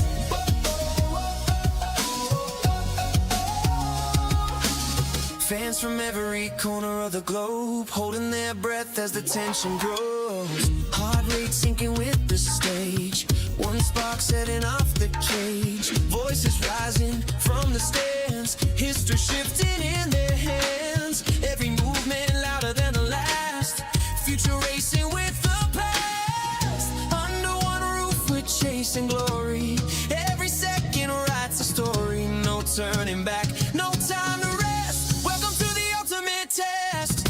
Everybody say checkmate, come together for a chess day. Hands up, let the whole world celebrate, it's a festival of chess. Everybody say checkmate, come together for a chess day. Feel the pulse as the moments escalate, it's a festival of chess. Whoa, oh, oh, oh, oh, oh, oh, oh. It's a festival of chess. Whoa, oh, oh, oh, oh, oh, oh. Lights up, the world is watching, every move as the planet talking. Tonight we rise, tonight we shine, all our stars align.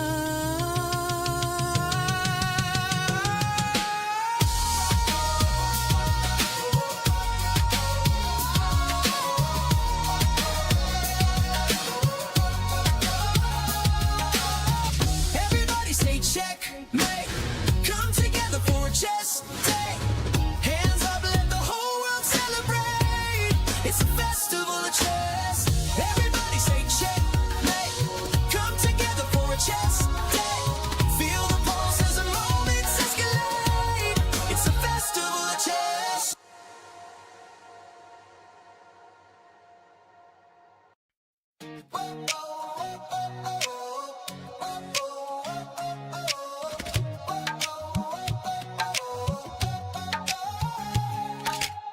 Spotlights burning through the night, legends stepping into the light. Crowds roar like a rising tide, biggest stars standing side by side. Cameras flashing, hear the noise, history made by girls and boys. This is fire you can't contain, every heartbeat calling your name. Under one roof we're chasing glory, every second writes a story. No turning back, no time to rest, this is the ultimate test. Everybody say checkmate, come together for a chess day. Hands up, let the whole world celebrate, it's a festival of chess. Everybody say checkmate, come together for a chess day. Feel the pulse as the moments escalate, it's a festival of chess. Oh, oh, oh, oh, oh, oh. It's a festival of chess. Oh, oh, oh, oh, oh. Fans from every corner of the globe holding their breath as the tension grows. Heart rate sinking with the stage, one spark setting off the cage. Voices rising from the stands, history shifting in their hands. Every movement louder than the last, future racing with the past. Under one roof we're chasing glory, every second writes a story. No turning back, no time to rest, welcome to the ultimate test. Everybody say checkmate, come together for a chess day. Hands up, let the whole world celebrate, it's a festival of chess. Everybody say checkmate,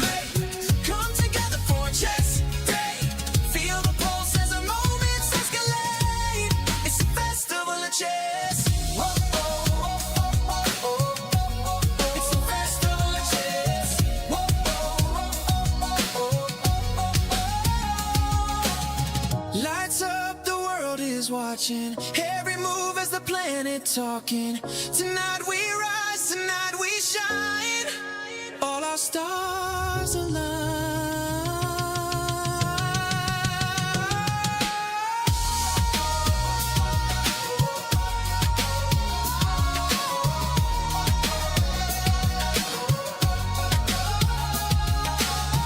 Everybody say checkmate. Come together for a chess day. Hands up, let the whole world celebrate. It's a festival of chess. Everybody say checkmate. Come together for a chess day. Feel the pulse as the moments escalate. It's a festival of chess.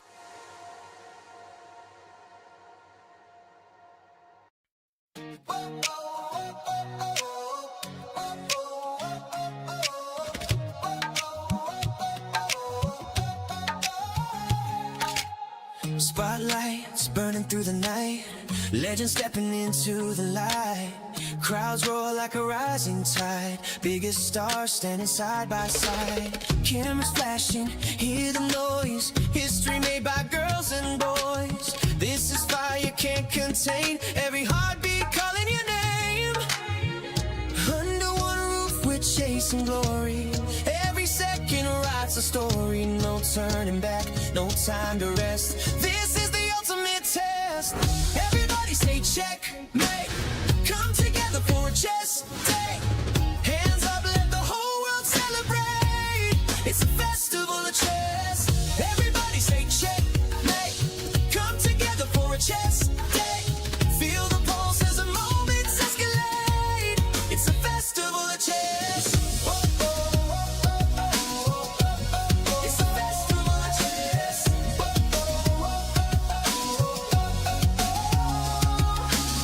Fans from every corner of the globe holding their breath as the tension grows. Heart rate sinking with the stage.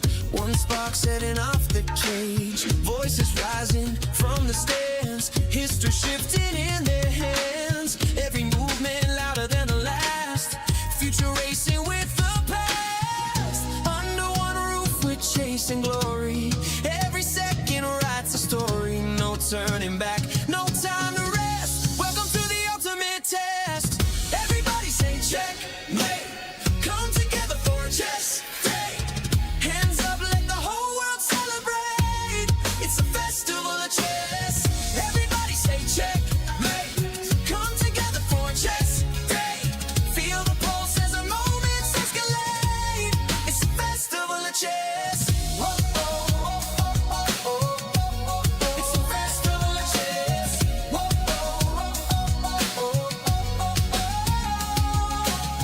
Lights up, the world is watching. Every move as the planet talking. Tonight we rise, tonight we shine. All our stars align.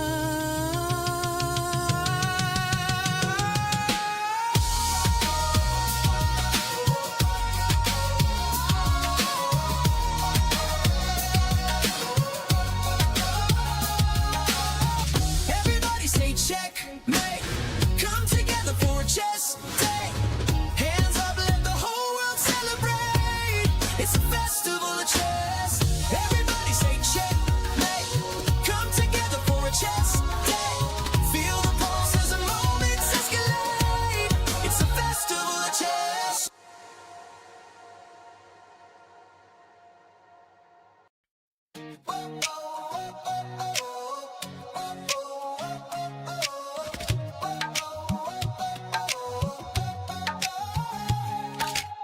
Spotlights burning through the night. Legends stepping into the light. Crowds roar like a rising tide. Biggest stars standing side by side. Cameras flashing, hear the noise. History made by girls and boys. This is fire can't contain. Every heartbeat calling your name. Under one roof we're chasing glory. Every second writes a story. No turning back, no time to rest. This is the ultimate test. Everybody say checkmate. Come together for a chess day. Hands up, let the whole world celebrate. It's a festival of chess. Everybody say checkmate. Come together for a chess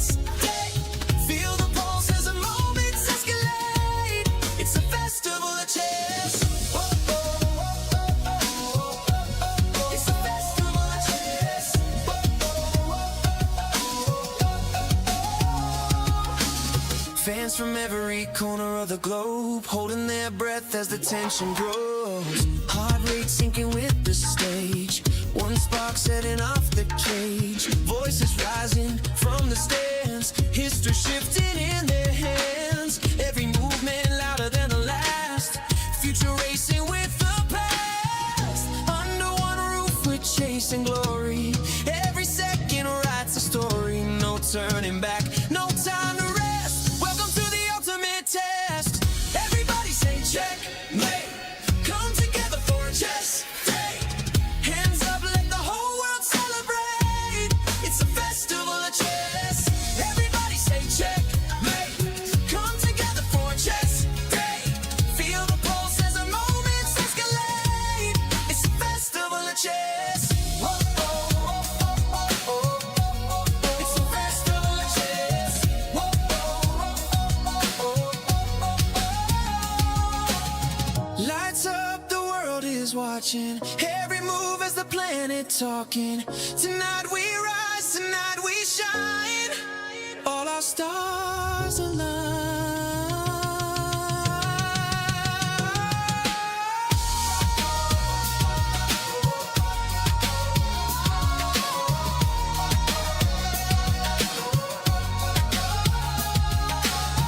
Everybody say checkmate. Come together for a chess day. Hands up, let the whole world celebrate. It's a festival of chess. Everybody say checkmate. Come together for a chess day. Feel the pulse as the moments escalate. It's a festival of chess.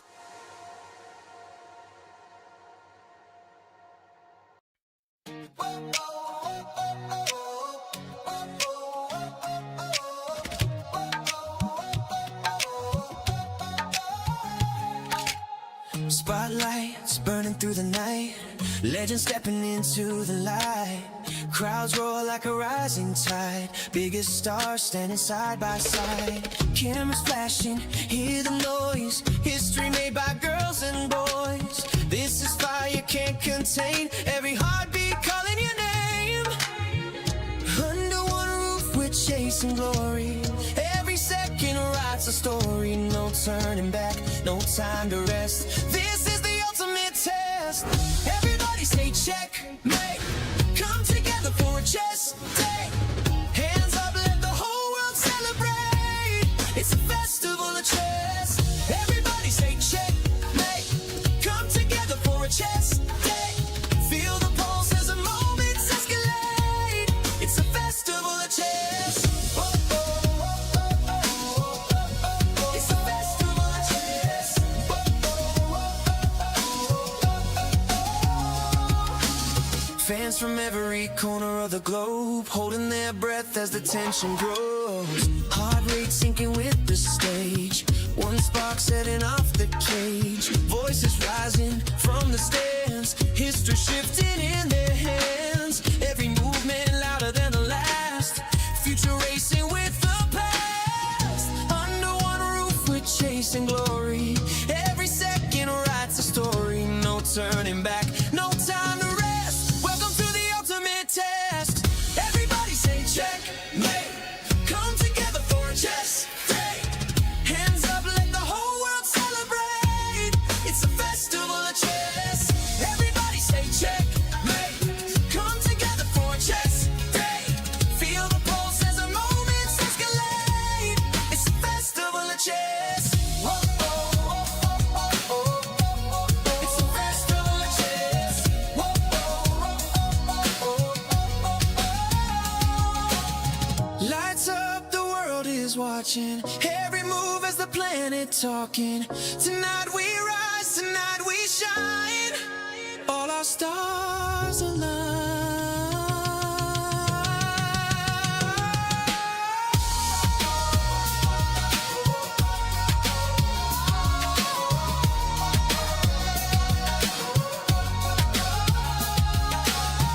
Everybody say checkmate. Come together for a chess day. Hands up, let the whole world celebrate. It's a festival of chess. Everybody say checkmate. Come together for a chess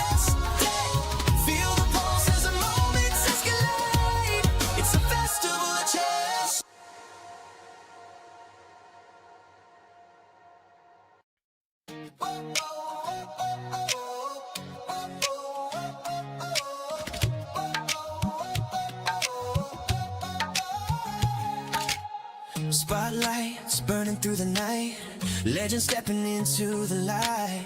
Crowds roar like a rising tide, biggest stars standing side by side. Cameras flashing, hear the noise, history made by girls and boys. This is fire can't contain, every heartbeat calling your name. Under one roof we're chasing glory, every second writes a story. No turning back, no time to rest, this is the ultimate test. Everybody say checkmate, come together for a chess day. Hands up, let the whole world celebrate, it's a festival of chess. Everybody say checkmate, come together for a chess day. Feel the pulse as the moments escalate, it's a festival of chess. It's a festival of chess.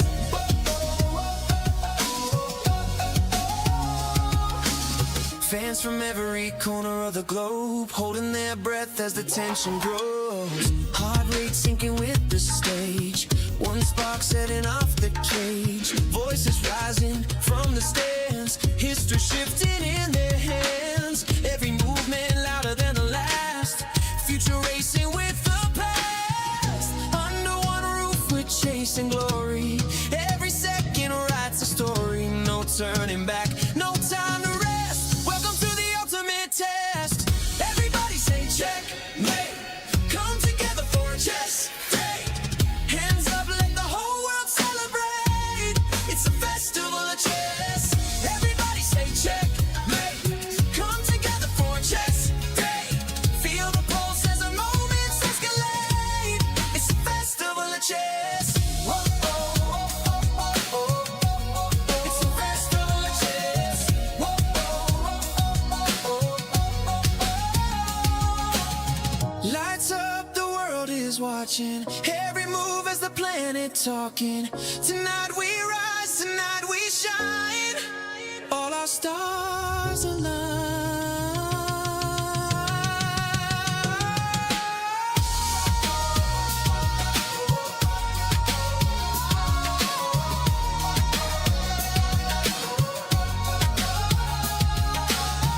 Everybody say checkmate, come together for a chess day.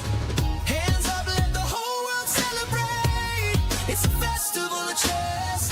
Everybody say checkmate, come together for a chess day. Feel the pulse as the moments escalate, it's a festival of chess.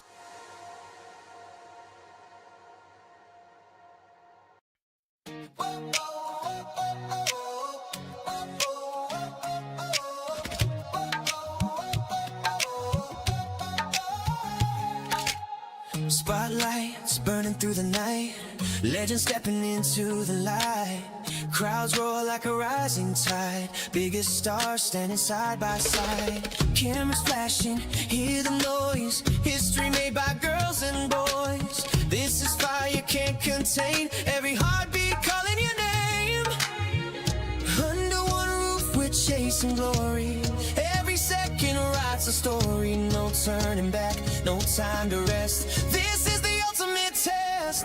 Everybody say checkmate, come together for a chess day. Hands up, let the whole world celebrate, it's a festival of chess. Everybody say checkmate, come together for a chess day. Feel the pulse as the moments escalate, it's a festival of chess. Oh, oh, oh, oh, oh, oh. It's a festival of chess. Oh, oh, oh, oh, oh. Fans from every corner of the globe holding their breath as the tension grows. Heart rate sinking with the stage, one spark setting off the cage. Voices rising from the stands, history shifting in their hands. Every movement louder than the last, future racing with the past. Under one roof we're chasing glory, every second writes a story. No turning back, no time to rest, welcome to the ultimate test. Everybody say checkmate, come together for a chess day. Hands up, let the whole world celebrate, it's a festival of chess.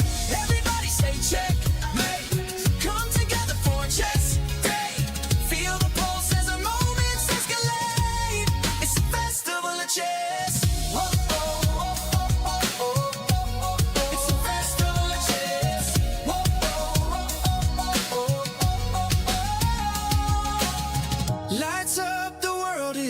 watching every move as the planet talking.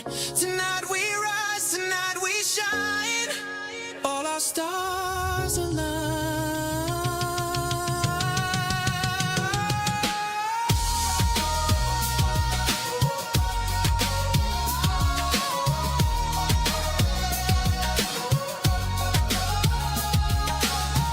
Everybody say checkmate. Come together for a chess day. Hands up, let the whole world celebrate. It's a festival of chess. Everybody say checkmate. Come together for a chess day. Feel the pulse as the moments escalate. It's a festival of chess.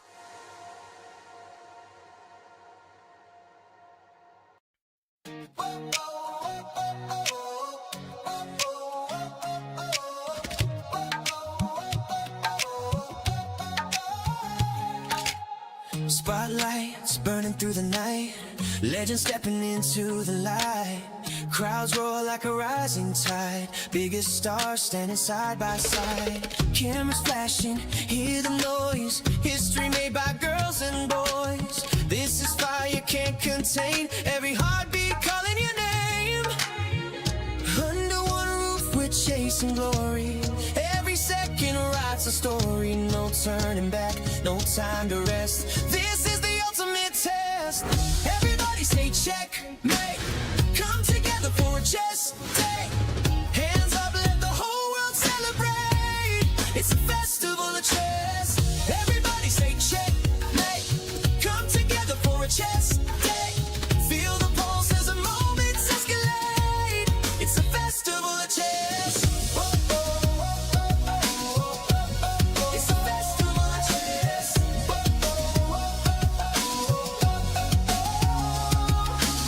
Fans from every corner of the globe holding their breath as the tension grows. Heart rate sinking with the stage. One spark setting off the cage. Voices rising from the stands. History shifting in their hands. Every movement louder than the last. Future racing with the past. Under one roof we're chasing glory.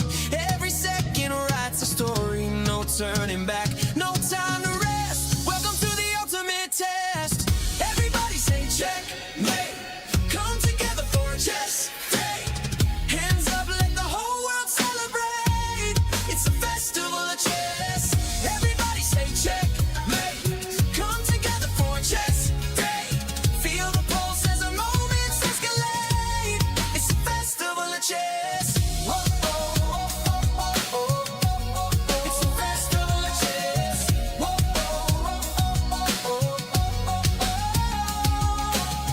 Lights up, the world is watching. Every move as the planet talking.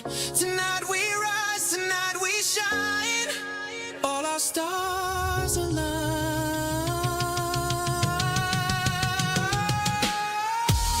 Hands up, let the whole world celebrate. It's a festival of chess. Everybody say checkmate. Come together for a chess day. Feel the pulse as the moments escalate. It's a festival of chess. It's a festival of chess.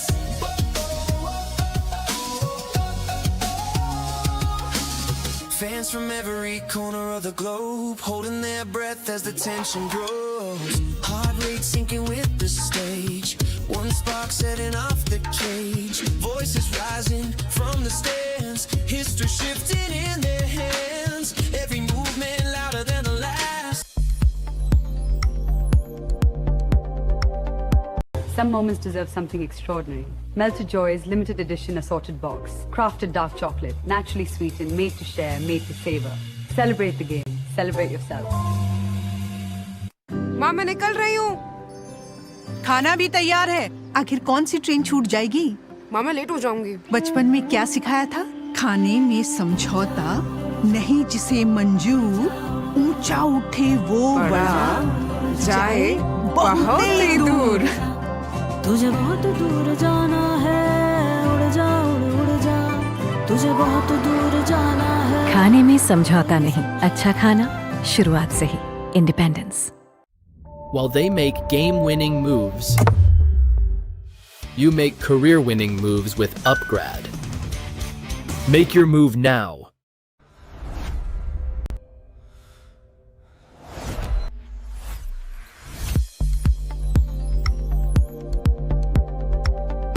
Some moments deserve something extraordinary.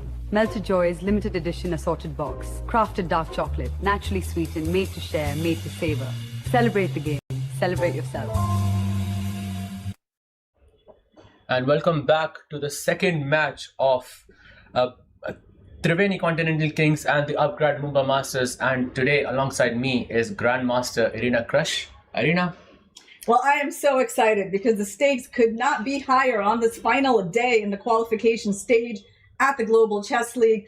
The upGrad Mumba Masters are fighting for their life to make it into the top two. The Triveni Continental Kings have already guaranteed themselves qualification into the final match. And now it's a question of which team is going to join them. Is it going to be the Ganges Grandmasters, the Alpine Sg Pipers, the upGrad Mumba Masters, or maybe even the PBG Alaskan Knights, although that's not very likely. PBG Alaskan Knights, I think, have maybe a 1% shot into that top two, into the second spot, but very, very unlikely. I think I would agree with you there. But upGrad Mumba Masters, let's talk a bit about them. I think it is really important for them to win this match, because if they win, then their match points increase, and they already have a sizable lead in the game points. So even if they win by a very small margin, I think you told me this just a few minutes ago, that they are still very likely to secure the spot on the second place. But it all depends on this match, because they're playing against the tournament leaders, the Triveni Continental Kings, and that too, Irina, with the black pieces. Yeah, it's very interesting. The Triveni Continental Kings have been so dominating here at the Global Chess League. The question is, now that they've qualified, are they going to be more relaxed for this final match? Are they going to feel like it's less important, or are they going to play like they've played all their previous matches and bring their best game? I mean, when you have Alireza, Vishy, Vidit, Zujiner, Kostenyuk, and Maurizio, I mean, this team is so stacked. Yeah. I feel that it is impossible to not be pumped at each time you play the match, and that too with the white pieces. I think this team is not taking any breaks. They are the defending champions, and they are the tournament leaders by a very big margin, and that's because they don't take breaks. I think they're out here to win this match. Who is your favorite? Let's go head to head. All right. From the Prodigy board, Maurizio versus Bardia Daneshwar. Who's your favorite? Maurizio versus Daneshwar. Well, both of these players have been doing well in the league. Mark Andrea, he's on a +2 score. Bardia doing even better on +4. He is the best performing upGrad Mumba Master. Absolutely. I think I would agree with you there. But although Daneshwar has been in a pretty good shape as well, 50-50 for me. Let's go to the women's superstar boards. Alexandra Kostyanyuk versus Harika. I feel like the women's boards for the upGrad Mumba Masters have been a little bit of a vulnerable spot for them in the second half of the tournament. Harika started well. She suffered a few losses in the latter half. Alexandra has been sort of bouncing with up and down with wins and losses, but she's on +1 while Harika is on -1. However, Harika lost this awful, tragic game yesterday to Sarah Hadam that cost their team the match. So she is probably going to want to really put that behind her, and I think she will do just fine in this game. She has to put everything behind, and she has to focus literally on today, because today is a do or die situation for the upGrad Mumba Masters. So let's hope for the best for Harika there. I think for me, Harika is, I think she is the player who can strike when it matters most. So I'm going to take Harika there. Zujiner versus Humpy. Very, very difficult, I think, to choose here. Zujiner is an extremely solid player, but then again, you're talking about Humpy as well. Once again, it's 50-50 for me. Well, Zujiner playing with the white pieces. She's on +2. Humpy is on -2. I gotta give the edge to Zujiner based on the color, the performance in the league so far, the youth angle as well. So yeah, for me, she is a small favorite in this match. I think that's fair. Moving on to the male superstar board, we had Vidit Gujarati playing against the Shak Attack. What's going on there? I think it's a clash of styles, with it being an extremely positional, strategic player. And by the way, the players are arriving there very, very quickly. Vidit or Shaq. While Vidit has been the sort of the vulnerable board on the champion teams, the Triveni Continental Kings, he has really struggled on his board, going to -3 score, although he has also delivered a valuable win earlier in this tournament. Shaq, meanwhile, has been one of the better performers for the upGrad Mumba Masters. He's on +1. So, you know, I don't know how this is going to go, but I can just say that, like, probably Shaq should have the advantage. Ooh, Shaq there. And, okay, very good. Just one name. Yeah, Wei versus Wesley. One name. Gonna be a draw. Gonna be a draw. Firouzja versus MVL. Firouzja, MVL, Firouzja. Oh, I think I'll agree with you there as well. Firouzja is looking insane. And by the way, we do have liftoff between Zujiner and Humpy Cunero. And let's go off to the game. And look at the second move Humpy has gone for. It's C5. Looks. Okay. I think you already know that they're playing to win this match with the black pieces. You never see Humpy taking risks like that. You mean like offering up a C-pawn on the second move? Yes. Well, with the white pieces. with white, yes, but with black, I mean, this is exactly like playing the Queen's Gambit, but with one tempo less, yeah, essentially. So some risk there for Humpy. Yeah, I mean, Zhu Jinner continues playing D4 in this tournament, which I think is a surprise that she's brought because she's generally an E4 player. I don't know, her result so far is pretty solid. I don't think she gets like amazing positions out of the opening playing this D4 stuff. She actually lost a pretty bad game with the white pieces to Katerina Lagno in the London. But this seems to be her strategy in this tournament, and she's sticking to it. I think that makes a lot of sense. And look, by the way, I'm really surprised by how much Zhu Jinner is thinking on the second move itself. And I think it's justified to an extent, but she's definitely taken aback by this move. And meanwhile, while she thinks, let's switch to board 5 between Alexandra Kostyanyuk and Harika Dronavalli. I think this has happened from some exchange French, if I'm not mistaken. E4, E6, yep, pawn takes pawn, pawn takes pawn. I think white is looking to sort of keep things solid here. She goes bishop F4, knight F6 happened, knight C3, bishop goes to B4, bishop D3, and this is the star move. Yeah, every time we go on Humpy or Harika's board, they just seem to be liking this move C5. Well, white has to be careful not to play knight GE2 and get their bishop trapped, so that's not how she's going to be protecting the D4 pawn. There's also, of course, the question, if I take on C5, I got to calculate the move D4 by black. Maybe you can do it, by the way, but there definitely has to be some calculation. Why don't we put that on the board? Can we take the pawn on C5? You know, actually, this is the only move in this position. If you don't play this, white is actually worse. Wow. So okay. Yeah, sometimes you have to go for the principal decision. So the point here is on D4, we are going to play A3. Oh, D4, we're going to play A3 to kick this bishop. And when the bishop retreats to A5, we can kick again with B4. And if you go D takes C3, you might be thinking the move is B takes A5, and I don't think you're wrong. This was my first choice as well. But we need two. It's actually bishop B5 check. Bishop B5. What a weird move it is, and it is the best one. BA5 also is fine more or less, but I think bishop B5 gives you maybe a slight tiny bit more advantage. And after C5, both boards are still thinking. So let's switch to the male superstar boards. Let's go to board 3 between Vidit Gujarati and Shakhriyar Mamedyarov. And Vidit once again trading queens and keeping things more or less balanced. And we have liftoff on the icon board as well. Alireza Firouzja. Oh, look at this. We have the Sicilian. Sicilian. I love it how these players don't back down. This is their second Sicilian in this tournament. Actually, when MVL was white, Firouzja also played the Sicilian. I really like to see that. These players playing these sharp lines. And I think that has served Firouzja well, that he has not been trying to go into sidelines, he's just going for the sharpest positions he can. Absolutely. And when you say sharpest positions, I mean knight is the line where you go for the sharpest variations, and he chose the Fischer Sozen attack, but he's choosing a more solid approach, I have to say. I think so. Right now he got the E4 pawn hanging, but we should probably ask ourselves what happens if black does take that pawn. It's probably a poisoned pawn. Most likely, when Firouzja offers you a pawn, it's most likely it's going to be poisoned. If you go knight takes e4, there's knight takes e4, bishop takes e4, and there is a beautiful move in this position. Okay, let's see if we can find it along with our viewers. A beautiful move, huh? Yeah, a very beautiful move.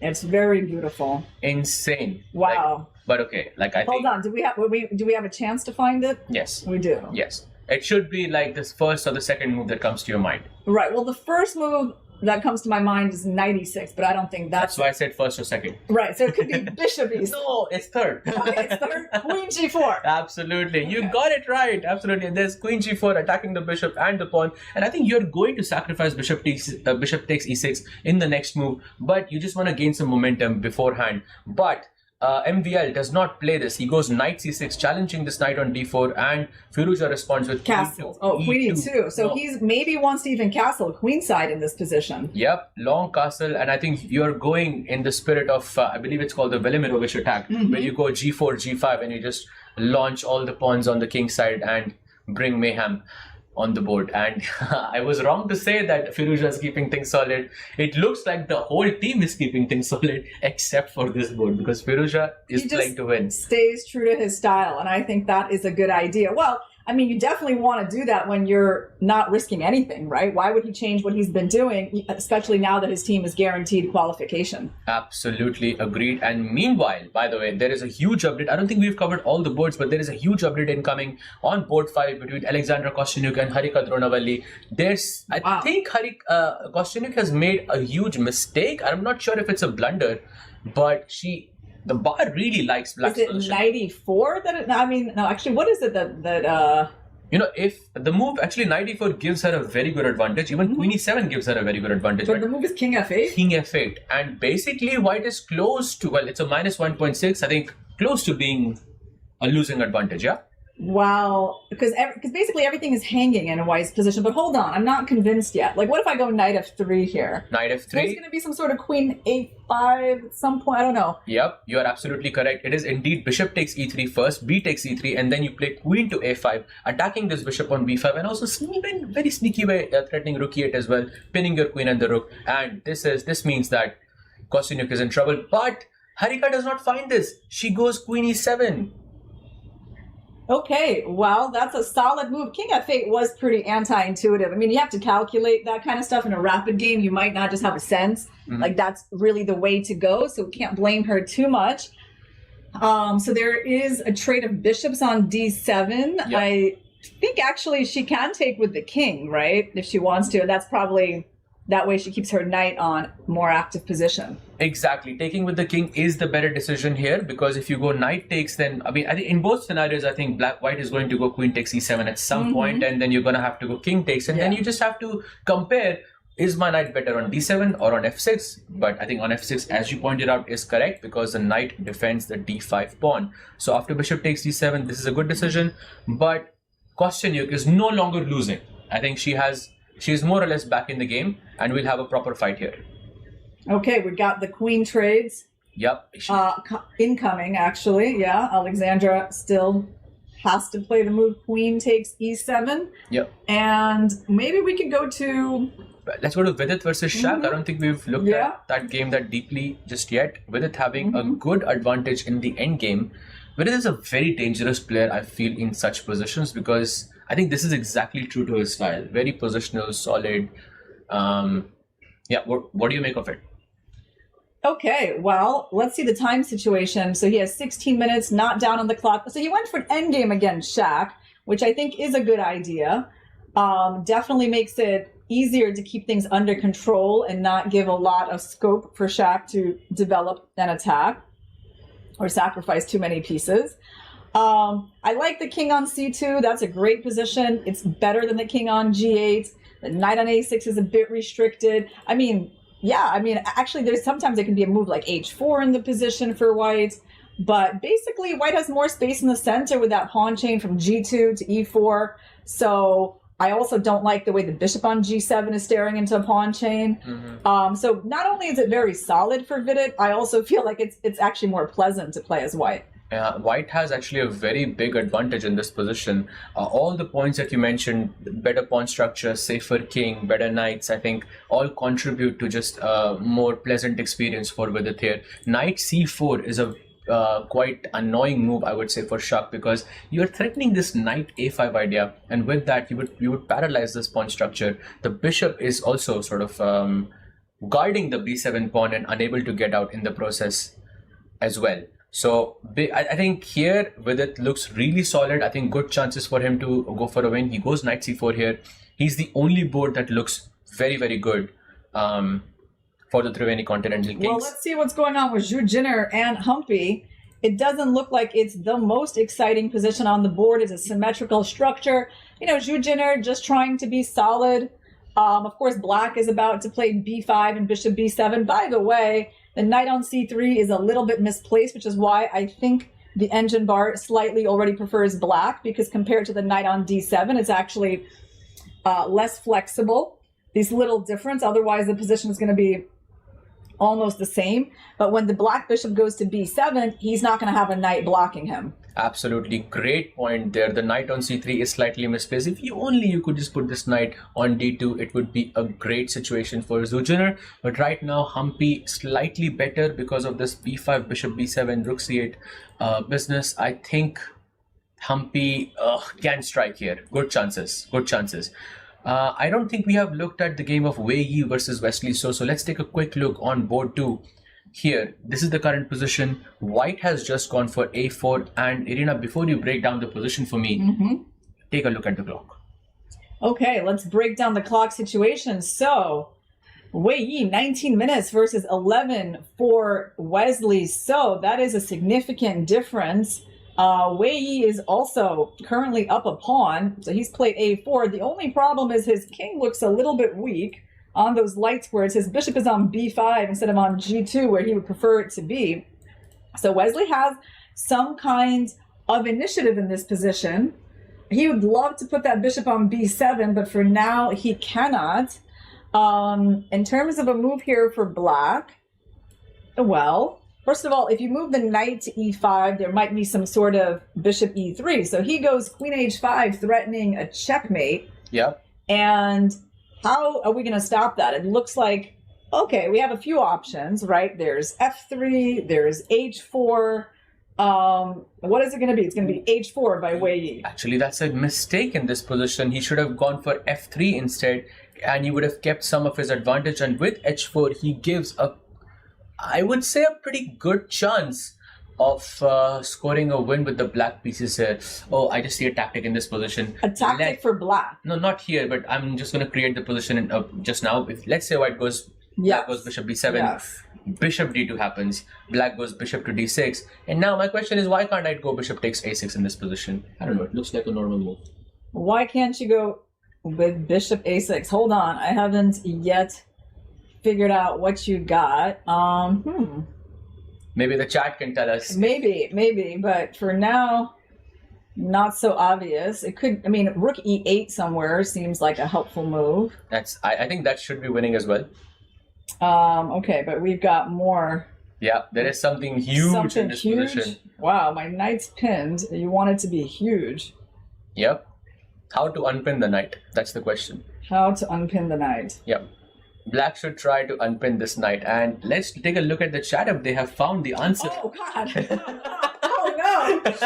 Yeah, okay. And you know what's really, okay, queen h4, but like, that was so bad. That was so bad. I was like just not expecting this. It's cute, no? It is very nice. It reminds me actually of a game from the World Rapid Championship between it was Dubov and Nihal Sarin, you know, that famous game? Oh, yeah. Gambit accepted? Exactly. Where Dubov played queen h5. And by the way, guys, we might have a surprise guest in the studio for our third match of the day. So you can use that as a little hint. Absolutely. And the move here is queen takes h4.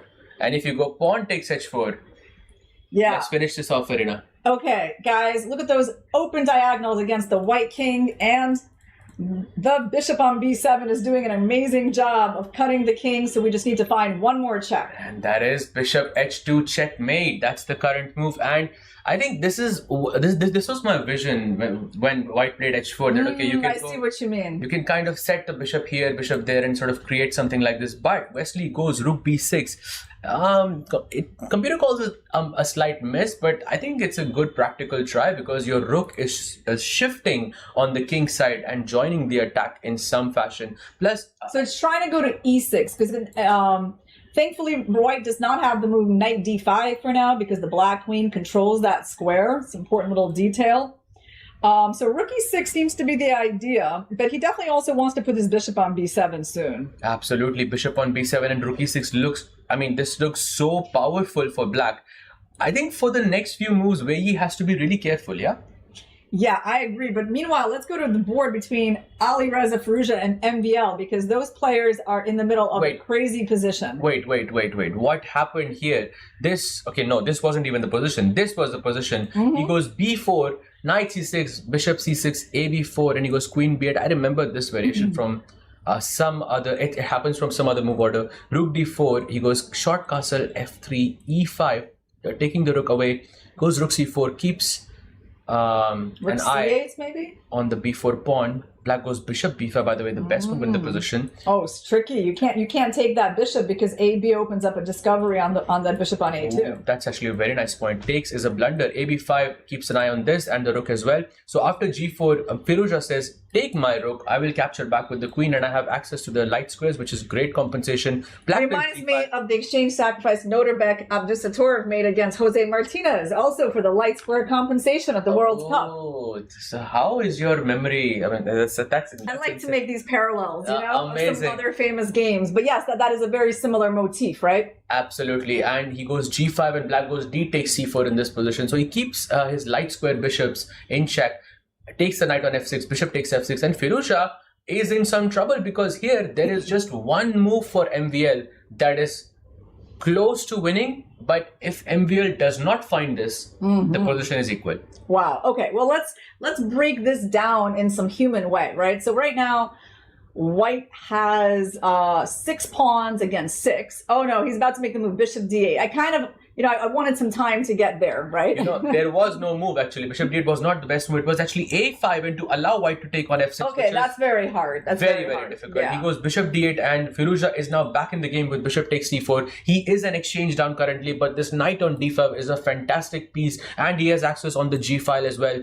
I think Firouzja is looking to strike it again. And the bishop on d8 is pretty passive and the black rooks are passive. Okay, here's the line. What if he... Okay, I was going to say maybe trade the bishop, strike queen b5. Was that just terrible? Bishop takes c4, queen takes c4, queen b5. I think it was a good move, but the problem after queen b5 is White can just have one move here, which is b3, which is better. And there is no chance that I would... Okay, there is no chance that I would come up with this on my... I mean, not quickly at least, for sure, right? Not like in 2 seconds, yeah. He goes rook e8 and this is the current position, and now Firouzja has... so many options. He has a pool of options here. He can play king b1, b3, so many different options. So he's going rook e8 because he wants to maybe make a trade on c4, go rook e6, and he thinks his rook is going to be actually pretty flexible on the 6th rank, able to swing over to the king side, defend a lot of squares. Okay, so that's the idea of MVL. Just getting his rook out, I think that makes a lot of sense. And now Firouzja, as we mentioned, has a bunch of moves. Rook g1 is a possibility, king b1 is a possibility. I just really like playing king b1 in sort of Sicilian positions. It just feels like you can just never go wrong with it. Well, you know what I like is how there's a mess on this board again. All of the games that Firouzja is involved in somehow managed to become really interesting. Do you think that's an accident, Sahaj? No, absolutely not. I think he does this every single day on purpose because this is what he does best. And this is his time format and he's showing it to us again and again. And while Firouzja thinks, I think he's going to take maybe some time to, ponder over his thoughts. Let's take a quick look at the game of Marc-Andrea Maurizzi versus Bardia Daneshwar. I don't think we have looked at this game yet. All right. Marc-Andrea Maurizzi has space advantage. There is a terrible kind of knight on g7, but it can come out to the h5 square. But I think the most important thing is that there's the c6 square available to White as an outpost. So that is where White's advantage is coming from. Absolutely. Nice breakdown there. Knight c6, I think, is a very key move in this position. But before he fixes the knight on c6, I think he can also make other improvements, because if White doesn't do anything, it's hard to make improvements for black here. That's what I feel. I think also with his last move, he's maybe planning to play b4. At least you're gaining some space. Maybe if your knight goes to c6, maybe my queen can come out to b5. But I can also see how maybe it can be a little bit dangerous for White with those pawns extended on the king side. Imagine a black knight comes to h5 and f4 square you have to keep an eye on, right? For a rapid game, this is still a position I think that is offering Daneshwar some counterplay. Yep. Counterplay is definitely possible in this game. The time is more or less balanced. It can go either ways. Okay, let's play a couple of moves. So he goes knight c6. It's a big question, yeah? Do you trade the rooks or not? So he decides to block the black rook. And now, okay, you know what the question is for me? What happens on knight e5? Actually, that's the best move in this position, and it's a great question, which I would love if Maurici can answer, because here you have some problems. But from what I can see, you have rook c3. Actually, by the way, knight e5 played in the game. And now I was thinking rook c3, because if you take on c6, maybe I can go queen c2. That is a tricky pin that you're trying to make, isn't it? Yeah, I think that's my entire point. No. He goes king h2. Yeah, this is a beautiful solution. It's a little tricky. Yeah. So what is he? Yeah, but king h2 is cool too. It is also based on a tactical trick that if you try to take the pawn on c6, there's going to be a pin without rook c1 being a check. Exactly. Nice prophylaxis there by Marc Andrea Maurici. King h2. He is not allowing Daneshwar to take on c6 anymore. And by the way, we can't go queen c8 here. Sahej, let me pose that difficult question to you. Very, very difficult indeed. We have this amazing check. 95. I'm just kidding. 97 check. Of course, after queen c8, and then after rook takes c7, you have rook takes c8, and you are up a queen. Okay, let's make a move for black, though, that does not lose. So he needs to get out of the pin. How about queen b6? Queen b6, I think, is a very logical move in this position. You are kind of getting away from this pin that you set up, and by the way, played. And now knight takes c6 is a very big threat in this position. Yeah, we just needed to remove the queen from the diagonal. Also, I like the queen on the dark square diagonal pointing at the f2 pawn. So this is what I mean. You see, Sahej, it's not like all a one-way street because white's king is weak. Yeah. And we know that queen and knight can be a better duo than the queen and bishop. That's wise words right there. And I think this bishop on g2. Should I write a book about chess, Sahej? Yes, absolutely, do it. Make a chapter about why queen and knight is better than queen and bishop. I think that's something. Well, that is one of the paradoxes in chess, that even though the bishop is a better piece than the knight, when it's combined with the queen, it's often not as effective as the queen and the knight that can attack all the squares. Absolutely, absolutely. Nicely put there. And now Maurici is in some trouble. He has to either play very solid, or I think he's going to be in deep trouble. What do you even do here? By solid, I mean just take this as well, and just, shamelessly play, kind of play for a draw in this scenario. But he doesn't want to do that. Who would want to do that? You take the knight and then play for a draw, but I don't even think the draw is guaranteed. I mean, you can trade up all the pieces and your bishop on g2 is looking pretty bad.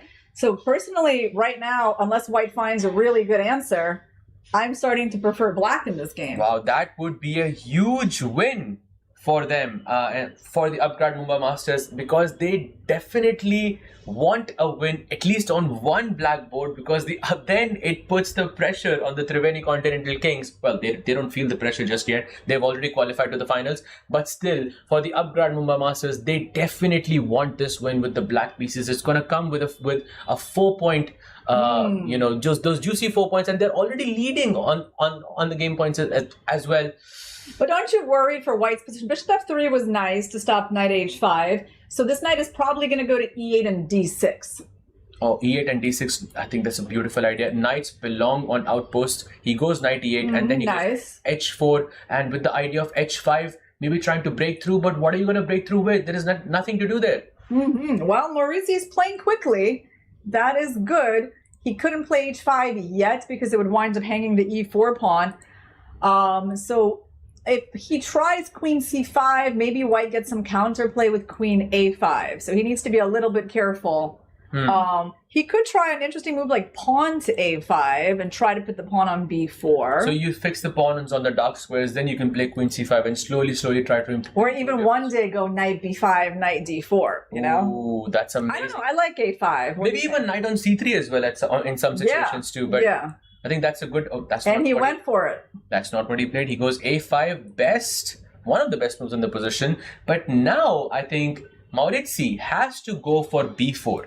because you want to fix your opponent's pawns on the same color. But he doesn't. What's his plan if we could ignore it, but then the pawn's going to get to h6. Yep. Or we take it. How about we take it? We can take it or we can play b4. Both of them give Daneshwar a very good position here. G takes But this h5. is tricky, isn't it? Like, it's a tricky decision for black because they both got their pros and cons. Like, you really want the pawn on b4, but you don't necessarily want to let the white pawn get to h6. But I think you can take on h5. And once white takes back on h5, then you can play b4. So why wouldn't you take the e4 pawn? Is there queen d3? What's the problem with black taking? The problem is that I missed that it was hanging. So, but I'm sure Daneshwar is not going to miss that. So g takes. That's even more reason to play g takes h5 because you cannot recapture bishop takes h5 there. So I think a good position for him. Wow. Okay, so moving on, I think this is the only board where they can strike. The upGrad Mumba Masters can strike on this board. They have a very good chance. The other boards are not looking as pleasant for them. Let's take a look at Wei Yi versus Wesley So, where Wei Yi from the Triveni Continental Kings is enjoying an extra pawn and the double bishop advantage. And a advantage on the clock of around 5 minutes. So things are looking pretty good for Wei Yi. Yeah, I don't think Wesley So managed to get much of an attack. The last move in the position was it Queen A. What was it? Queen A5? I think he went for Queen A5. Yes, he shifted the focus completely. I think he realized maybe best engine move, great move.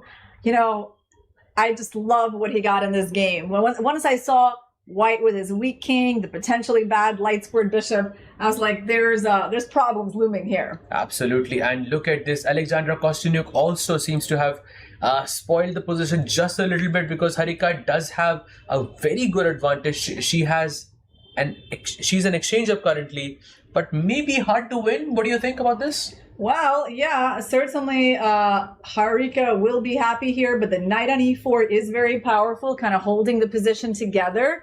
You know, b takes c3 is never much of a threat because it would actually improve the white king. How about maybe, where does this black king go? Probably just to c7, but maybe there's going to be some ideas with rook d4. I mean, yeah, there's actually a lot of counterplay for white, so maybe a draw is still like quite a likely result in this game. Very, very likely. And while she thinks we'll switch to the icon board between Alireza Firouzja and Maxime vachier-lagrave because it is pure havoc and the position is now more or less balanced. I think maybe... Can we see the last few moves? Absolutely. We were here, I think somewhere around here. After rook a1, he goes rook c8, queen d3, defends the queen, rook g6 happens, king b3, h5, I think opening up just a back rank problems, c4, h4 happens, c5, rook b8, putting some eye on the b4 pawn. He goes bishop d2. That was the first inaccuracy. There was a5, which MVL missed and went queen c6. Oops, bishop c3 happens, and once again in this position, a5 was a possibility. He goes queen takes c5, rook a6, and now wow, there is no a5 now. Okay, it's a little sad for white that they lost the c-pawn. I don't really know why that had to happen because that was a very important pawn for white and a6 pawn not as important. So I don't really see that much risk for black anymore because especially with like a pair of rooks off the board, I don't think the black king is going to be getting attacked. White's king looks pretty weak. I mean, honestly, I wouldn't be surprised if MVL like is able to win this position because he has, you know, queen d1 ideas, white's kingside pawns are weak. He's threatening the h2 pawn. So probably bishop e5 must be the move here for white. Bishop e5 is actually one of the only moves. The other one is so crazy that I think it's... Oh, I want to find it. It's so crazy? It's borderline impossible, okay, I think, to find this move. Cool. Well, he took the pawn. I think should I just give me one more second to try to guess what else Go ahead. I think it's very, very difficult to even think of this move. To even think of this move. Yeah, wow. For sure. It's that hard. But let me ask you just one question. Is it an active move or a passive move? It's an active move. It's an active move. Okay. It's very hard to play passive moves there, no? Well, no, queen e2, king a2, yeah, sure, I don't know, like, there's some sort of more defensive moves. So the move here is F4. Actually, yes, it is F4. Nice. Nicely done. That was the other move that was possible in Firouzja's game, but he does not go for it. He goes Queen G1, Bishop takes E5, and now the Rook on B8 is under attack. And look at this, Queen D1 check, only move in the position played. And now he has to move the king to only one square, which is the A2 square, played as well. And now, wait, did he go Rook B6? There's no way he went Rook B6. There is something on B6. But he could have gone Rook B7. It's on a dark square though. Yeah, I know. But Rook B6 was a mistake because after Rook B6, you can capture Knight B6 and Firouzja is now in a good position. Oh, but he captures, but you can't capture for the second, right? You can't capture for the second time because it's perpetual. But still, it would why is he giving up the exchange, exactly, right? Because White is just up some pawns. He could have gone Rook B7 and Queen B7 was not possible because Queen A1, Queen A4 would just be a repetition. Right. But that's a mistake by MVL, and looks like on the icon board, Alireza Firouzja might score another win. So yeah, he's capturing the rook. He just needs to not make the second capture because that would allow black perpetual on the A4 and D1 squares. But White is just very safe now, right? I mean, there are two pawns in this Queen and Bishop endgame. Absolutely, and basically a risk-free position for Alireza. I mean, I would be surprised if he doesn't play on here. He can, I mean, best MVL can hope to achieve is a perpetual here in this position. The Queen and the Bishop is not the best combination. By the way, we do have a result on board 5 between Alexander Kostyanyuk and Harika Dronavalli. It is a draw. It is the scoreline right now is 1-1. Right, but what is going to happen in the match? Well, Alireza is going to get 3 points for his team, but they need to get a win on another board to secure the win, and I'm not sure where it's going to come from currently. I will show you where it's coming from, and our camera is also showing you where it's coming from. Yeah. It is the match between Marc-André Maurizi and Daneshwar Bardia, who is looking to continue his rampage. He is completely winning with the black pieces. It's only a matter of time. What is the move? I think E3, Queen F3, something. Right, exactly. Must be some tactic. Okay. Maybe Queen G3 or Queen G4 also works. But also, we have to be mindful of this D6 check. Only thing is, by the way, Daneshwar down to 2 minutes. How many moves does he need to make until time control? They're probably already pretty close to move 40. This is actually a very simple tactic. Yeah, you just go Queen G4 check. Yeah. If you go King H1, then Queen H3, Knight F3 is a mate. Okay. So you have to put the king on F1 and now Queen H3 check. If you put the king on G1, oh, he's just winning the queen that's now. Mate. Oh, that's why Here. it's over. Yeah, that's it. Yeah. Okay. I mean, the question is, has he? Well, why is he thinking for so long? Because well, he can take his time. He can take his time if it's about winning the opponent's queen. It's kind of worth it to have a nice think here. Yeah. But what I'm saying is, okay, maybe we go to Wei Yi versus Wesley. Let's just wait. Just wait for 1 second. Just wait for 1 second to see if we can find this move. Such a critical moment for the upGrad Mumba Masters. Can he find this? They are past move 40, so he is playing on the 2 second increment. That's also true. That's also true. By the way, there is a blunder. Well, that's what I'm saying. That's why Wei Yi versus Wesley So is an important board, because we're wondering where the Triveni Continental Kings can get a second win to add to Alireza Firouzja's potential win. Absolutely, and this is exactly where it is. Wei Yi, I think, enjoying an extra pawn for basically no compensation. Another risk-free position for Wei Yi. He's so dangerous in these positions. So what was the last move that Black played? He captured something on E3. He took on E3 just like we thought, and now I'm not sure why this is happening, but yeah, this is the current position. After Queen G4, if you play Rook E3, there is Queen D4, defending his queen and attacking the Rook on E3. Once the Rook retreats back, maybe let's say to E7, it's an important decision where the Rook is going to go. But we've got a lot more moves in this position, so let's refresh the board because they are at some different stage altogether. Oh yeah. Oh yeah. Just trying to one second. Oh, you know how to do this? Yeah, of course. You just gotta click that button that is hidden by your... You are absolutely right. Yeah. We are. I just didn't see this over the, but yeah, we have the current position on the board. I think Wei Yi is what? He's up an exchange. Oh, wow. He's also up a couple of pawns. Okay, he lost one of them. Now the question is, Rook D8. I don't think you want to allow the check from E2, right? So he goes Rook F2, very solid move. That move is kind of a killer, isn't it? Yeah, because you cannot move the bishop away as you will lose Rook F6. Let's show this, to everyone. Let's say Bishop C6, Rook F6, and then Queen takes F7 happens with a check. And apparently Zhu Jinner might be winning against Hikaru. Let's take a look at that. Oh, really? out of nowhere because that game was equal. Why is Rook D8 a mistake? It was it loses the knight. It was a blunder. Wow, she just disconnects the queen and the knight. Oh, this is, I think, just a resignable blunder. Yeah? You cannot even play on, because if you take the bishop on d4, you are going to lose on the back rank. It's just a back rank checkmate, and Humpy is not just having 10 seconds. Oh, that's sad for the upGrad Mumba Masters. But on the other hand, Shaq has an advantage against Vidit. Let's take a look, because they might get another 4 points there. Oh, I think things are heating up quite a lot. Right now, the scoreline is 4-1 for the Triveni Continental Kings. The upGrad Mumba Masters have to score at least 2 wins with the black pieces. Where is it coming from? Well, he has a big advantage on the clock right now against Vidit. Vidit is playing on seconds and also doesn't have an amazing position. There's a good chance he's going to lose his G-pawn pretty soon. He'll be down a pawn.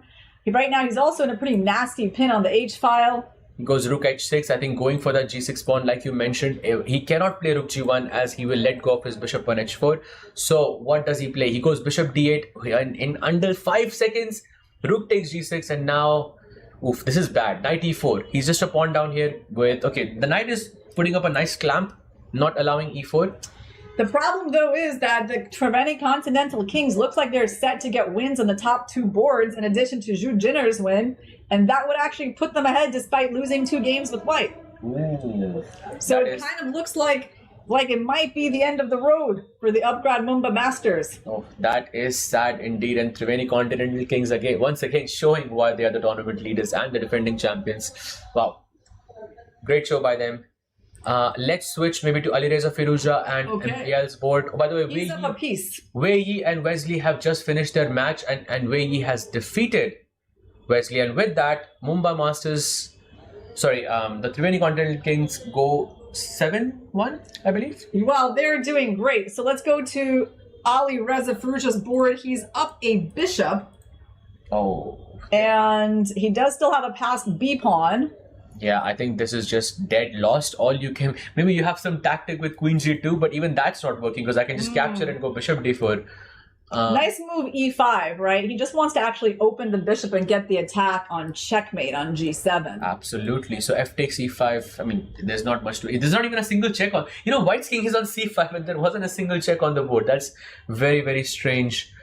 By the way, somehow Bardia did not win the white queen with that line that we saw. And they're on seconds. Maybe we go there. Oh, and Maurizio. Okay, he did finally get the checkmate. Yep, I think Bardia Daneshwar has won his match against Maurizio. So that's a win for the upGrad Mumba Masters, giving them 4 points. Let's switch to the icon board between Alireza and MVL.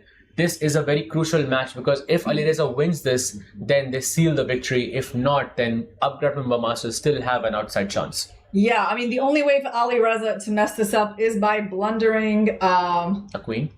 Is by blundering I was going to say the bishop, but that's not really enough to lose, is it? But a draw will also work for them, yeah? Because they won both their matches with the black pieces.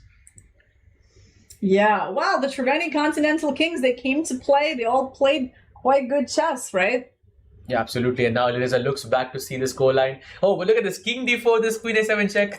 Oh, that's what he's setting up. King C3, okay. Keeps it safe, stays out of skewers. That's another check. Yeah, King D4, this Queen G2, some ideas there. Yeah, he just needs to be careful not to blunder his bishop, but he goes King D2 because on Queen D5, there's Bishop D4. Look at this tactic. Queen takes G5, Queen D3 would be a stalemate. Oh, wow. That's an incredible tactic. MVL just, creating some problems here and there. It is not over until it's over. Gives a check. King G4. Now it's all about how can he exchange the queens. Okay, good technique because Queen E2 check will block a lot of Black's potential checks in this position. Very, very smooth by Alireza so far. Yup, absolutely. He goes Queen B7, Queen takes H3, and MVL resigns. And Vidit also resigns at the same time. But this is still sad for the upGrad Mumba Masters because in match points, Triveni Continentals have emerged as the winners. Well, you know what I see in this match? Sahaj, is that the MVPs of each team confirmed themselves, right? Like we had Bardia Daneshwar continue to win. Shaq Mamidyar for the upGrad Mumba Masters wins again.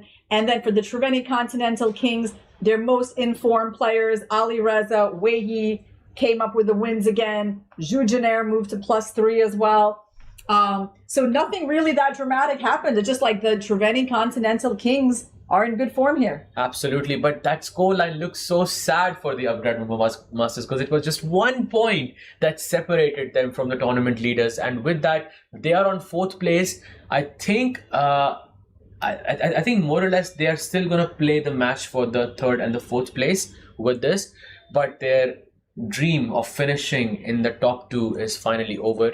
And actually, so the question is, what is the suspense for us in the final match of the day? It's going to be the Alpine Sg Pipers playing the PBG Alaskan Knights. So first of all, this loss by the upGrad Mumba Masters just took off a lot of pressure off the Alpine Sg Pipers, because now even if they lose, unless they lose with some terrible wipeout score with the white pieces, they really should qualify, because they should surpass the Ganges Grandmasters in terms of game points, as well as the PBG Alaskan Knights with whom they're playing, whose game points are not very high, right? So there's not a ton of pressure on the Alpine Sg Pipers. They just need not to lose a ton of games with the white pieces. I think that's a good situation to be in, and they're playing against the PBG Alaskan Knights, the team with Gukesh as their board 1, and of course Arjun as well. So it's not going to be easy, but that match is coming up very, very soon for you. But until then, we'll take a short break and we'll be back with more action.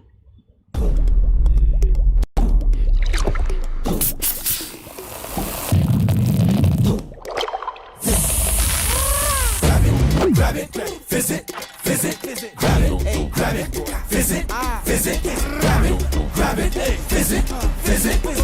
visit, grab it, visit, Gampa!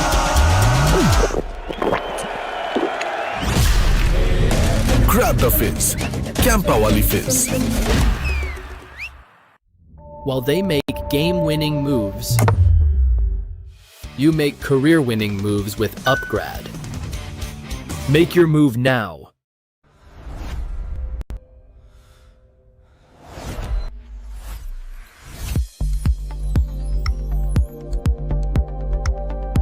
Some moments deserve something extraordinary. Melted Joy's limited edition assorted box. Crafted dark chocolate, naturally sweetened, made to share, made to savor. Celebrate the game. Celebrate yourself.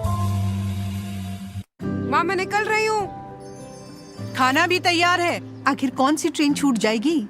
माँ मैं late हो जाऊंगी। बचपन में क्या सिखाया था? खाने में समझौता नहीं, जिसे मंजूर ऊंचा उठे वो बड़ा जाए बहुत ही दूर। तुझे बहुत दूर जाना है, उड़ जा उड़ जा, तुझे बहुत दूर जाना है। खाने में समझौता नहीं, अच्छा खाना शुरुआत से ही। Independence. While they make game-winning moves, you make career-winning moves with upGrad. Make your move now.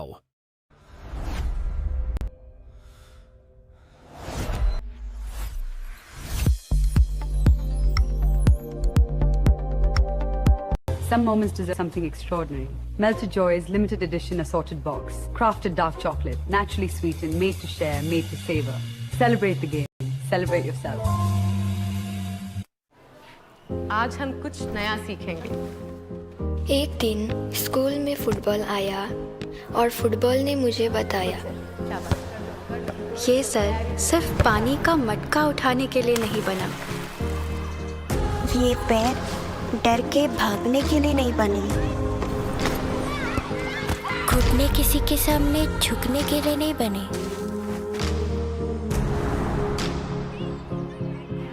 ये कंधे अनाज की बोरियां उठाने के लिए नहीं बने, चीख सिर्फ डर से नहीं निकलती और गोल सिर्फ रोटियां नहीं होती।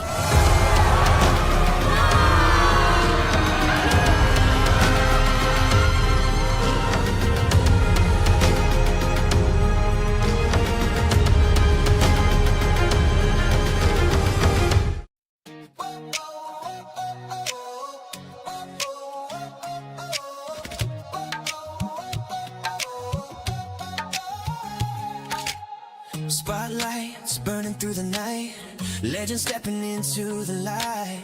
Crowds roar like a rising tide, biggest stars standing side by side. Cameras flashing, hear the noise, history made by girls and boys. This is fire can't contain, every heartbeat calling your name. Under one roof we're chasing glory, every second writes a story. No turning back, no time to rest, this is the ultimate test. Everybody say checkmate, come together for a chess day. Hands up, let the whole world celebrate, it's a festival of chess. Everybody say checkmate, come together for a chess day. Feel the pulse as the moments escalate, it's a festival of chess. It's a festival of chess.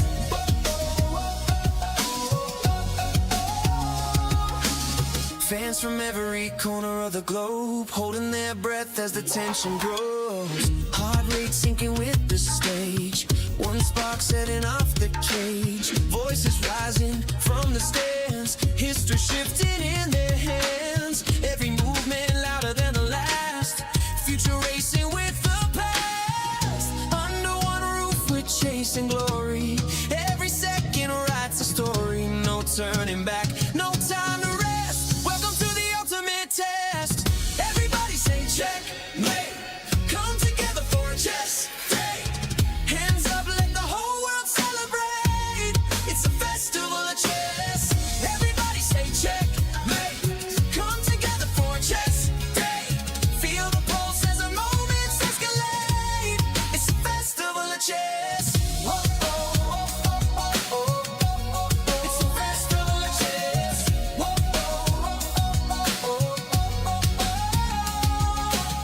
Lights up, the world is watching, every move as the planet talking. Tonight we rise, tonight we shine, all our stars align.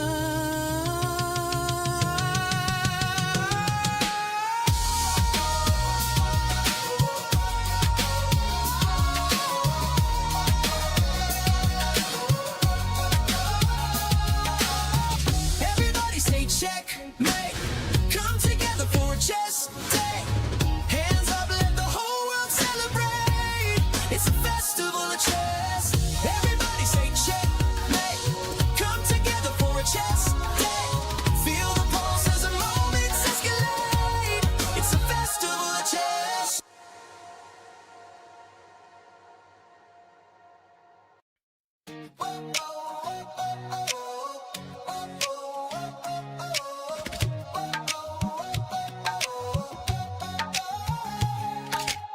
Spotlights burning through the night, legends stepping into the light.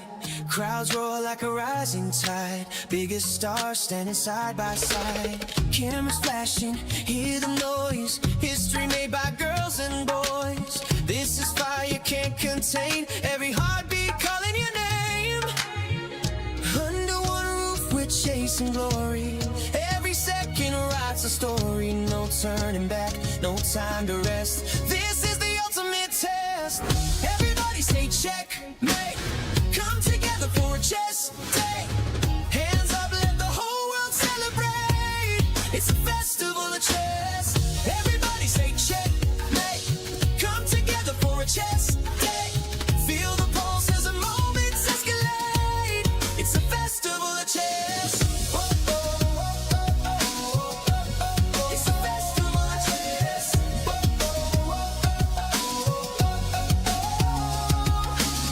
Fans from every corner of the globe holding their breath as the tension grows. Heart rate sinking with the stage, one spark setting off the cage. Voices rising from the stands, history shifting in their hands. Every movement louder than the last, future racing with the past. Under one roof we're chasing glory, every second writes a story. No turning back, no time to rest, welcome to the ultimate test.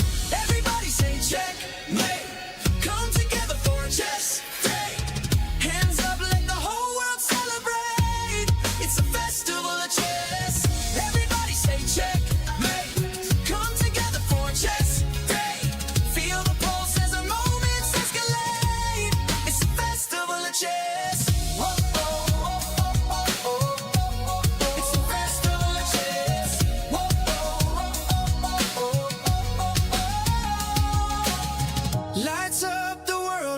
watching every move as the planet talking. Tonight we rise, tonight we shine. All our stars align.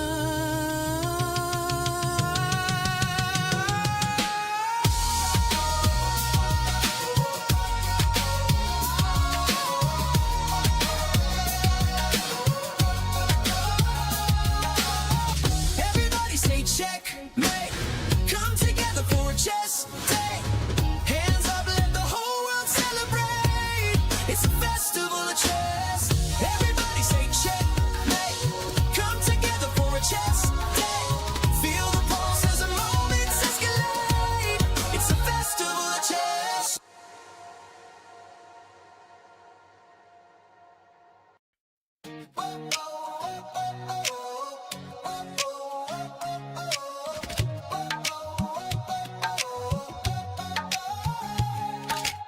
Spotlights burning through the night. Legends stepping into the light. Crowds roar like a rising tide. Biggest stars standing side by side. Cameras flashing, hear the noise. History made by girls and boys. This is fire can't contain. Every heartbeat calling your name. Under one roof we're chasing glory. Every second writes a story. No turning back, no time to rest. This is the ultimate test. Everybody say checkmate. Come together for a chess day. Hands up, let the whole world celebrate. It's a festival of chess. Everybody say checkmate. Come together for a chess day. Feel the pulse as the moments escalate. It's a festival of chess. It's a festival of chess.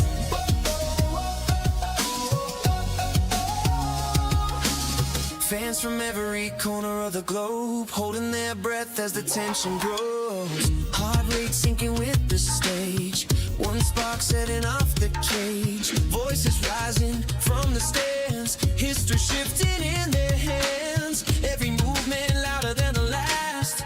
Future racing with the past. Under one roof we're chasing glory. Every second writes a story. No turning back, no time to rest. Welcome to the ultimate test. Everybody say checkmate. Come together for a chess day. Hands up, let the whole world celebrate. It's a festival of chess. Everybody say checkmate. Come together for a chess day. Feel the pulse as the moments escalate. It's a festival of chess. It's a festival of chess.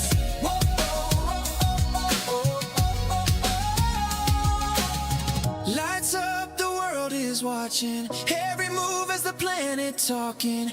Tonight we rise, tonight we shine. All our stars align.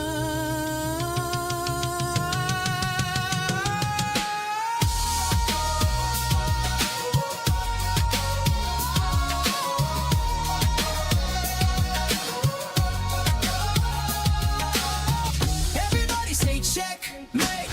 Come together for a chess day. Hands up, let the whole world celebrate. It's a festival of chess. Everybody say checkmate. Come together for a chess day. Feel the pulse as the moments escalate.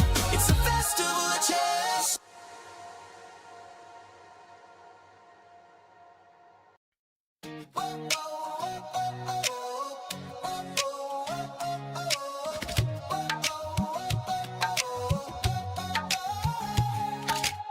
Spotlights burning through the night. Legends stepping into the light. Crowds roar like a rising tide. Biggest stars standing side by side. Cameras flashing, hear the noise. History made by girls and boys. This is fire can't contain. Every heartbeat calling your name. Under one roof we're chasing glory. Every second writes a story. No turning back, no time to rest. This is the ultimate test.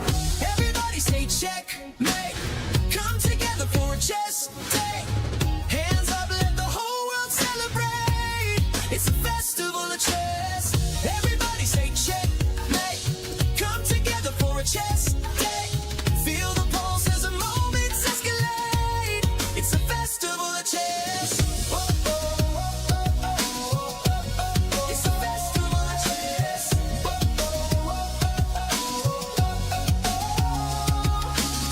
Fans from every corner of the globe holding their breath as the tension grows. Heart rate sinking with the stage. One spark setting off the cage. Voices rising from the stands. History shifting in their hands. Every movement louder than the last. Future racing with the past. Under one roof we're chasing glory. Every second writes a story. No turning back, no time to rest. Welcome to the ultimate test. Everybody say checkmate. Come together for a chess day. Hands up, let the whole world celebrate. It's a festival of chess. Everybody say checkmate. Come together for a chess day. Feel the pulse as the moments escalate. It's a festival of chess. Whoa, oh, oh, oh, oh, oh. It's a festival of chess. Whoa, oh, oh, oh, oh, oh. Lights up, the world is watching. Every move as the planet talking. Tonight we rise, tonight we shine. All our stars align.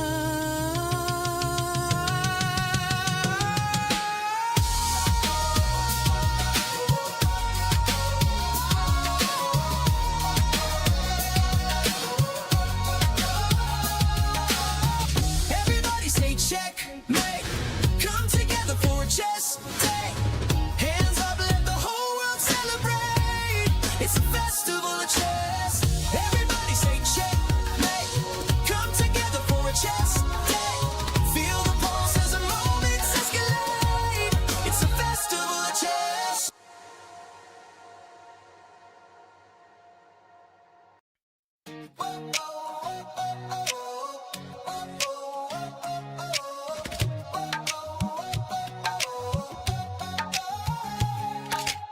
Spotlights burning through the night. Legends stepping into the light. Crowds roar like a rising tide. Biggest stars standing side by side. Cameras flashing, hear the noise. History made by girls and boys. This is fire can't contain. Every heartbeat calling your name. Under one roof we're chasing glory. Every second writes a story. No turning back, no time to rest. This is the ultimate test. Everybody say checkmate. Come together for a chess day. Hands up, let the whole world celebrate. It's a festival of chess. Everybody say checkmate. Come together for a chess day. Feel the pulse as the moments escalate. It's a festival of chess. Whoa, oh, oh, oh, oh, oh. It's a festival of chess. Whoa, oh, oh, oh, oh. Fans from every corner of the globe holding their breath as the tension grows. Heart rate sinking with the stage. One spark setting off the cage. Voices rising from the stands. History shifting in their hands. Every movement louder than the last. Future racing with the past. Under one roof we're chasing glory. Every second writes a story. No turning back, no time to rest. Welcome to the ultimate test. Everybody say checkmate. Come together for a chess day. Hands up, let the whole world celebrate. It's a festival of chess. Everybody say checkmate. Come together for a chess day. Feel the pulse as the moments escalate.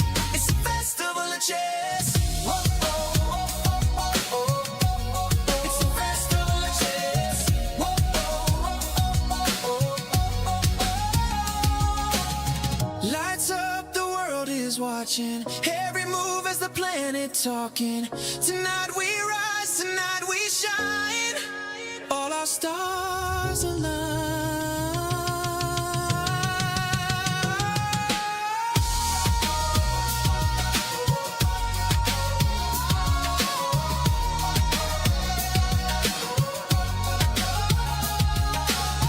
Everybody say checkmate. Come together for a chess day. Hands up, let the whole world celebrate. It's a festival of chess.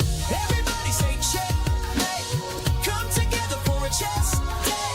Feel the pulse as the moments escalate.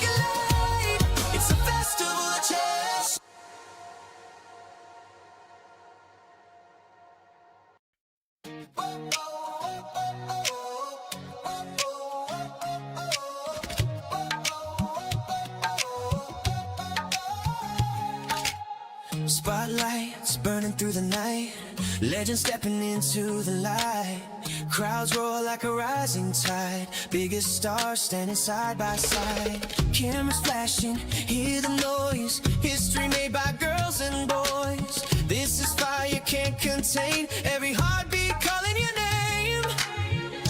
Under one roof we're chasing glory, every second writes a story. No turning back, no time to rest, this is the ultimate test. Everybody say checkmate, come together for a chess day. Hands up, let the whole world celebrate, it's a festival of chess. Everybody say checkmate, come together for a chess day. Feel the pulse as the moments escalate, it's a festival of chess. It's a festival of chess.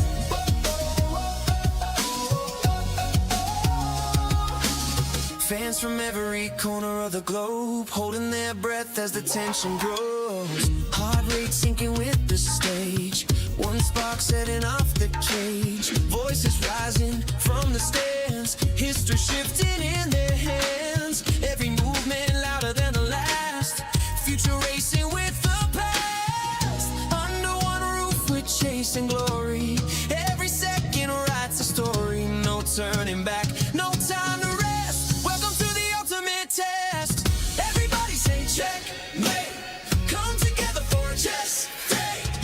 Hands up, let the whole world celebrate, it's a festival of chess. Everybody say checkmate, come together for a chess day. Feel the pulse as the moments escalate, it's a festival of chess. It's a festival of chess.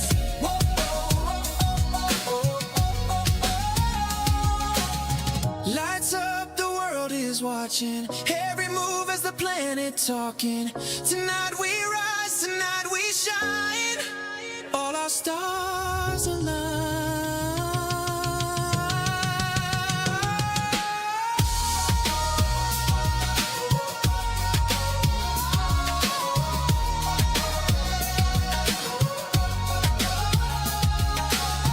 Everybody say checkmate, come together for a chess day. Hands up, let the whole world celebrate, it's a festival of chess.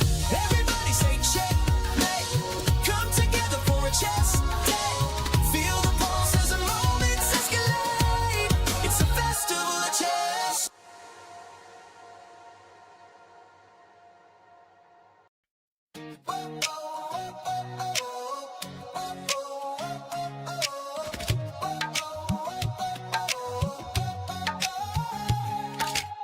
Spotlights burning through the night, legends stepping into the light. Crowds roar like a rising tide, biggest stars standing side by side. Cameras flashing, hear the noise, history made by girls and boys. This is fire you can't contain, every heartbeat calling your name. Under one roof we're chasing glory, every second writes a story. No turning back, no time to rest, this is the ultimate test. Everybody say checkmate, come together for a chess day. Hands up, let the whole world celebrate, it's a festival of chess. Everybody say checkmate, come together for a chess day. Feel the pulse as the moments escalate, it's a festival of chess. It's a festival of chess.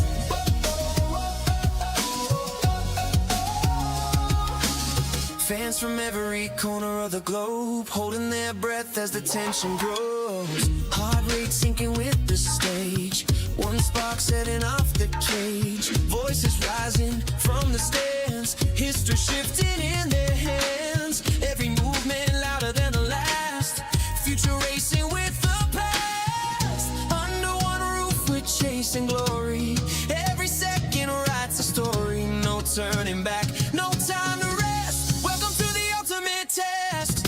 Everybody say checkmate, come together for a chess day.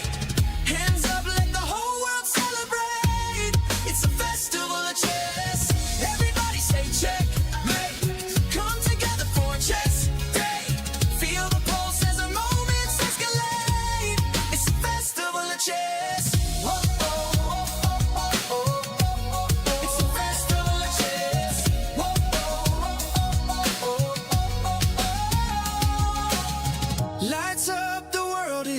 watching every move as the planet talking. Tonight we rise, tonight we shine. All our stars align.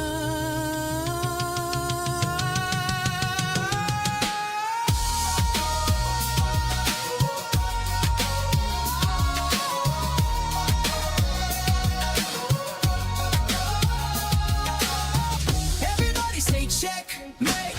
Come together for a chess day. Hands up, let the whole world celebrate. It's a festival of chess.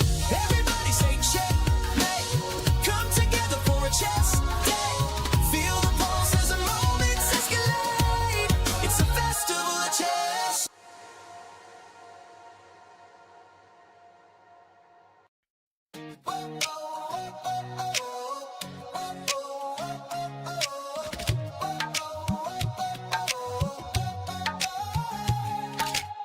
Spotlights burning through the night. Legends stepping into the light. Crowds roar like a rising tide. Biggest stars standing side by side. Cameras flashing, hear the noise. History made by girls and boys. This is fire can't contain. Every heartbeat calling your name. Under one roof we're chasing glory. Every second writes a story. No turning back, no time to rest. This is the ultimate test. Everybody say checkmate. Come together for a chess day. Hands up, let the whole world celebrate. It's a festival of chess. Everybody say checkmate. Come together for a chess day. Feel the pulse as the moments escalate. It's a festival of chess. It's a festival of chess.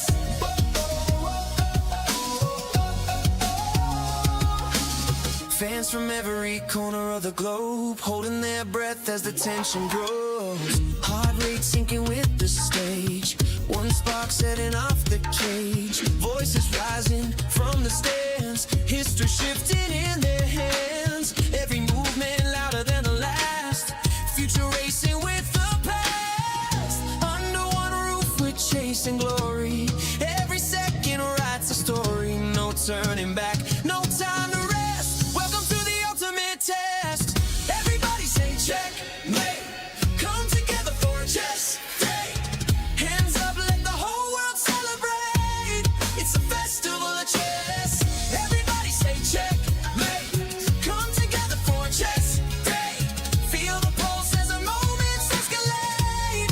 It's a festival of chess. Whoa, oh, oh, oh, oh, oh. It's a festival of chess. Whoa, oh, oh, oh, oh, oh. Lights up, the world is watching. Every move as the planet talking. Tonight we rise, tonight we shine. All our stars align.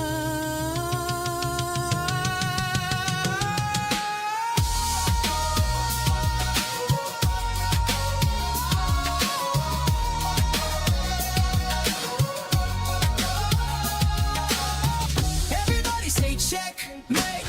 Come together for a chess day. Hands up, let the whole world celebrate. It's a festival of chess. Everybody say checkmate. Come together for a chess day. Feel the pulse as the moments escalate. It's a festival of chess.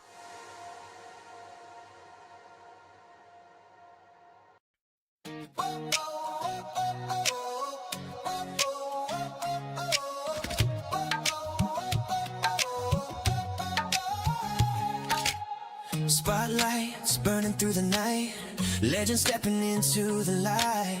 Crowds roar like a rising tide. Biggest stars standing side by side. Cameras flashing, hear the noise. History made by girls and boys. This is fire can't contain. Every heartbeat calling your name. Under one roof we're chasing glory. Every second writes a story. No turning back, no time to rest. This is the ultimate test. Everybody say checkmate. Come together for a chess day. Hands up, let the whole world celebrate. It's a festival of chess. Everybody say checkmate. Come together for a chess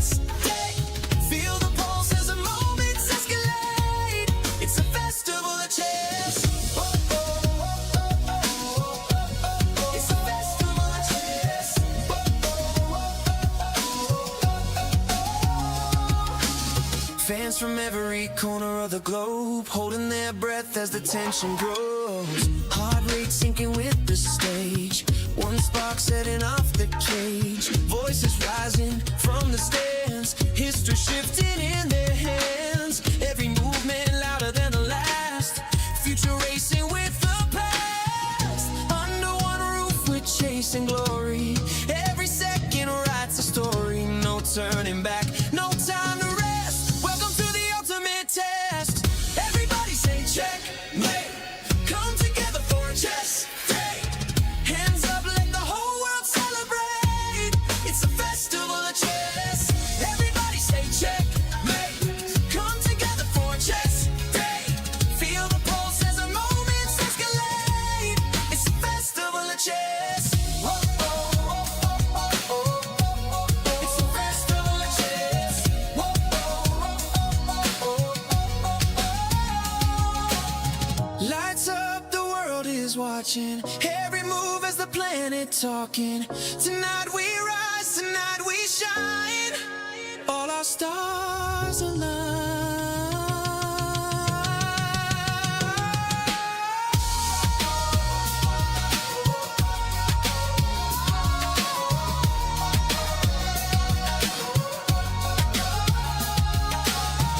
Everybody say check, mate. Come together for a chess day. Hands up, let the whole world celebrate. It's a festival of chess.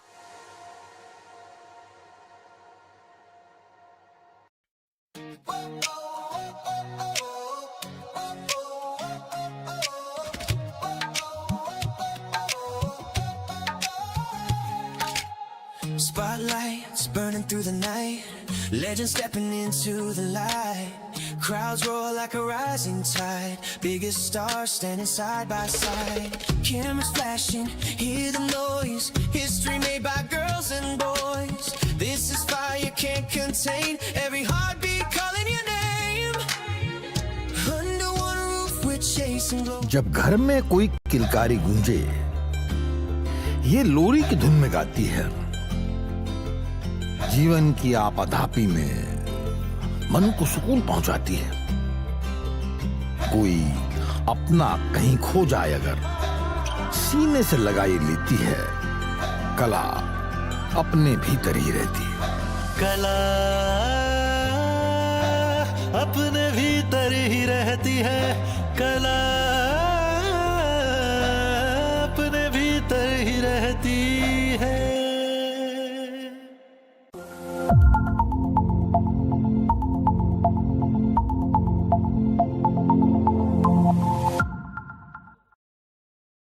Sir, आपका goalkeeper से लेकर the wall तक के पीछे का secret क्या है? Secret नहीं, ताकत। मैं स्टेडियम को मजबूती से खड़ा करने वाली स्टील से इंस्पिरेशन लेता। APL अपोलो स्टील पाइप्स, देश की बढ़ती ताकत। Proud sponsors of Alpine Sg Pipers। Come on guys, hurry up। अरे सुनना, एक ब्रेक ले लेते हैं।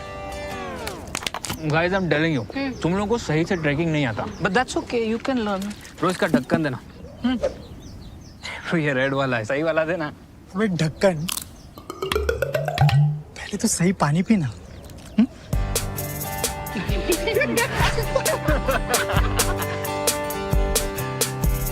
Manikchand Oxyrich, proudly Indian। Sir, आपका गोलकीपर से लेकर दी वॉल तक के पीछे का सीक्रेट क्या है?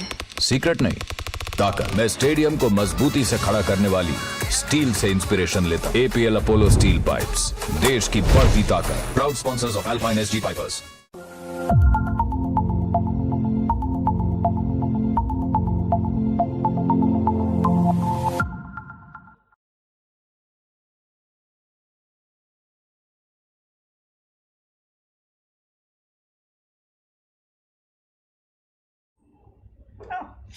Hey guys, welcome back. It's the final day of qualification here at the Global Chess League in Mumbai, India, and I'm joined in the studio by our guest, Daniel Dubov. Yeah, thank you for having me. So this is the second game you're commentating here today. Yeah, I got dismissed in the other broadcast, so here I am. Well, hopefully we won't have to dismiss you here. So I think it's the last match, yeah. So. Well, we do have the finals tomorrow. So what do we have on schedule for today? It's the Alpine Sg Pipers in a fight to get that second spot here against the PBG Alaskan Knights. So their competition for the second spot is not only the PBG Alaskan Knights, but it's actually the Ganges Grandmasters who are watching in the wings because they already won their match today. They have 5 more game points right now than the Alpine Sg Pipers. So all the Pipers really need to do in their match right now is to get at least 6 game points. Okay, that makes sense. So do you think this is a doable job for the Alpine Sg Pipers who are going to be playing with the white pieces against the PBG Alaskan Knights? Has to be. Well, actually, their lowest score so far in the Global Chess League this season was 7. So they've never scored below what they need to score today, which is good news for them. And but it is certainly possible for some teams to get less than 6 points. Actually, around 16% of the matches have finished with one of the teams getting less than 6 points. Yeah, I mean, generally, you should never think there is like a limit to your stupidness. I mean, it's, you know, bad things can always happen. Okay. Also, they are playing a very decent team, yeah? The PBG Alaskan Knights, led by Gukesh. Well, let's go through these matchups and what would it take for the PBG Alaskan Knights to actually maybe get a miraculous chance at the final. It's not completely out of the question, but it would mean that they would need to pretty much win all their games with the black pieces. Yeah. So not a super likely scenario. No. But if they do win this match, then they will have a chance to get into a fight for that 3rd place spot. So let's go through Leon-Luc Mendonça up against Daniel Darda, who hasn't yet scored a win in this tournament. Meanwhile, Leon-Luc Mendonça has been doing pretty well, but he's lost 2 games in a row. Okay. Okay, he was at least winning games, right? He's won some games. He's won a lot of games, actually. He's only at 50%, even after losing 2 games in a row. Yeah. Yeah, generally, Darda, I think he was unlucky in some of the games, but also the chess part, to be completely honest, was not exactly impressive either. But again, he's a very good player. He's obviously capable of having one very, very good day, for sure. All right, well, we're going to see if he's going to get his first win in this event in the final match. Then we have the women's boards, Nino Batsiashvili versus Sarah Hadam. Nino has been having a great event. She's on +4. I think she's lost only 1 game in this league. And meanwhile, Sarah Hadam has been pretty unstable, but she turned her tournament around by winning her last 2 games, and now she's only on a score of -1. Okay. Is it good or bad? I think it's pretty good because it's going in a good trajectory. Yeah, it's probably a little too late, but yeah, sure. But what do you think about this matchup? Who are you going with? I don't know. Okay. I like both of them, actually. Mm-hmm. So both, I think, can play very, very well. That's right. Okay. Then we got Ho Yufan, who has also had a very up and down tournament. She started, I think, the first half with a score of like -2 or -3. Yeah. Given her standards, she has not been impressive overall, I would say. That is true. But she's won her last 3 games in a row with black, and actually a big part of the reason why the Alpine Sg Pipers are in this fight for second place is because of her results. Yeah. And she's playing Katarina Lagno, who is also started off pretty rough. I think actually kind of similar trajectories to how she's also improved her score. But continued the same way, yeah? Like without winning 3 in a row. Without winning 3 in a row. Well, that's why Ho Yufan is now on +1 and Katarina is on -2. I like your analytics very much. Yeah? Yeah. Is it helpful for you to know what's going on? That's indeed why, yes. Okay. So, what do we predict in this game? Anything can happen? Yeah. I mean, Ho Yufan has won with black, but with white, we don't really know how she's gonna do. Of course not. All right, let's keep going up to our main 3 boards. We've got the 3 candidates for 2026. Actually, I have to say that it's not really like due to them that their team is doing so well, is it? No. Because they're all actually on minus scores. Fabianov got to 50% recently. Anish still on -2. Prague on -2. How do you, what do you want to say about these matchups? Yeah, I mean, generally people who are on -2 are doing worse, and people who are like on 50% and more which I think goes to probably only. Unfortunately, like missing some completely winning positions is part of the game. So you think between Prague and Lanier, it's who's got the edge there? I think it's anyone's game. Generally, Prague will be aggressive for sure, and Lanier will be like as usual. He'll probably be down to like 20 seconds, move 7. But what happens next? Nobody knows. Okay, well we have Anish, who's played one really great game in this tournament against Wei Yi with white, so he's white again. He also has a number of losses. In his last, I think, 3 games, he's played the King's Indian as black, which was kind of nice for me to see. So he hasn't, shined so much with his results. No. But he's got the white pieces against Arjun. So what are you expecting in this game? He will probably try hard to make a draw. I don't know. He will succeed. Let's see. Okay, so you think... Okay, so then we go on to Fabiano versus Gukesh. And what was their result earlier on in the tournament? For some reason, I can't remember. I can't remember either, but I know the reason. I didn't follow. Okay. So Fabiano with the white pieces. The good thing for the Alpine Sg Pipers is that they really don't have to go crazy as white because draws in general are quite okay for them. They don't need to win this match. If it ended with 6 draws, that would be a good thing. At the same time, it's kind of hard to rely on 6 draws, right? Mm-hmm. Yeah. Okay, we got some... Bishop's opening, I think it's called. Some moves on the women's board. Yep. So Ho Yifan going for e4. She's actually stuck with this move throughout the whole tournament. Hasn't been doing anything too unusual in her openings. Okay, d3. Now we have bishop c5. So not like c6, which is kind of like the move I'm more familiar with. Yeah. Okay, bishop c5 shouldn't be too bad either, right? Mm-hmm. No, this one is pretty famous. I think there is a... there is a reason why f4 is not fantastic. And I don't remember what the reason is. But I remember that the verdict, I think, is correct. That white should not play. No, you can play 4, but objectively if black... she goes knight f3. Mm-hmm. There we go. So now, after knight c6 we're back to the normal Italian. And after d6 apparently white wants some knight a4, but not the end of the world at all. Okay, knight c6. Knight c6, so this is just normal knight c3 Italian. Which actually I kind of like playing as white. We also got some moves in the game between Nino Batsiashvili and Sarah Haddam. So we have a London system here. Let's see how it started.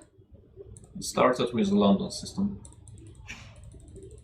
Okay, Sarah Haddam playing bishop e7. What can you tell us about this position? Black is trying to develop a castle. No, seriously though, bishop e7 is one of the many moves. Actually, despite looking supernatural, I don't think it's very popular. Mm-hmm. People normally try bishop d6 or c5 followed by bishop d6. There's actually something really interesting going on in the game between Prague and Dominguez because, we have the Najdorf and this move by Prague. Okay, I gotta tell you, this move is pretty shocking to me. Have you seen this before? I actually did. But, it looked just as bad, so... So where have you seen it? I have a feeling... Maybe a mouse look you made on your phone? I have a feeling Lucas Van Forest played it in a classical game, I think, in Tata Steel Challengers, maybe in 2021, it could be. So what could be the idea of this move? Is the point you're gonna... I really don't know. Are you trying to castle a queenside or what is this? The idea is that you're playing Dominguez and basically you play some move and hope he will go into deep thought. But the amazing thing is they've actually made a lot of moves from this point. So it means that Dominguez was not very surprised. So he answered with e5, knight f5, d5, queen f3, d4, knight d5, takes, bishop f5, knight d7. Yeah, you don't want to take this pawn and allow this kind of check. Yep. So knight d7, castles queenside. And yeah, being in Prague's shoes, I have to say I would feel it's very unfair that he seems to know this line. That I do my stupid bishop d2 and he even keeps blitzing, yeah? Yeah, it's very, very unfair. He hasn't managed to shave a lot of time off Dominguez's clock, just a little bit, right? So okay, but Lanier started to think now, actually, yes. Like at some point it's going to work. No, it's actually true. I mean, I like Lanier and respect his chess a lot. We also played some games, but it's actually true that the approach makes sense. Like, I don't mean it in an offensive way, but I remember actually when I played this Global Chess League myself, I think we were both board 3 as white. I did some like completely random thing as well, just to let him think. So are there certain players that it makes more sense to do that against than others? Yeah. What kind of is the determining factor for like who do you play bishop d2 against? I mean, some people who actually think about their moves, then if they do, it kind of makes sense to surprise them. So would you do it against someone like Giri? Yeah, against Giri, many things are within manageable, I think. Okay. Yeah. Well, I think Lanier, he's going for a very solid setup. His last couple of moves, he's decided to get a bit of a presence on the light square since he's missing the light squared bishop. Then he fianchettos. Looks very solid. Black has these center pawns. So how do you feel Parag's opening experiment is going to work out? I think it's probably a little too early to draw. I mean, I don't know, like white can go g4, king b1 he goes, yeah, king b1 is never too bad. I thought g4 is also reasonable. You want to go g4 and then kind of go with this pawn, yeah? Yeah, or maybe you even go g5 just to like make sure f5 never happens. I mean, it's hard to tell. I'd say if white knows what he's doing, then it's generally an opening success. You manage to get some like completely random positions that is very hard to navigate, and you have at least a little idea on what you're going to do. You know what's kind of surprising? That on g4, the computer actually wants to castle into this attack. Yeah, I mean, okay, as I said in the comments for the previous game, it's generally a good idea to castle thing, and you're not going to castle queenside as black normally. Yeah. So basically, still kind of manageable for black, despite the fierce attack coming on the... Yeah, but black will have play of his own. Yeah, e4 is coming, some rook c8 is coming. You could also try queen b6 followed by e4 and d3. That would also make sense. Yeah. So that's why he didn't go for g4. He went king b1. And Lanier is currently thinking over his move, so... Yeah. What are his options other than castles? I don't know. I mean, he will castle anyway. You think he'll castle? Most probably. Why wouldn't he? I don't know, because then we'll go h4. Oh, Jesus. Then I take it back. Okay, well, we'll see what he's going to do. So meanwhile, what other boards we have? We got Fabiano, the icon board, and we have this Maroczy setup. How did they get here? So Gukesh going for the Sicilian, which he's been employing in this tournament. This time he goes for d6 on move 2. Yeah. Bobby gives the check, castles. This is how he sets up the Maroczy structure. He's kind of spent a move on d3, then move the pawn forward.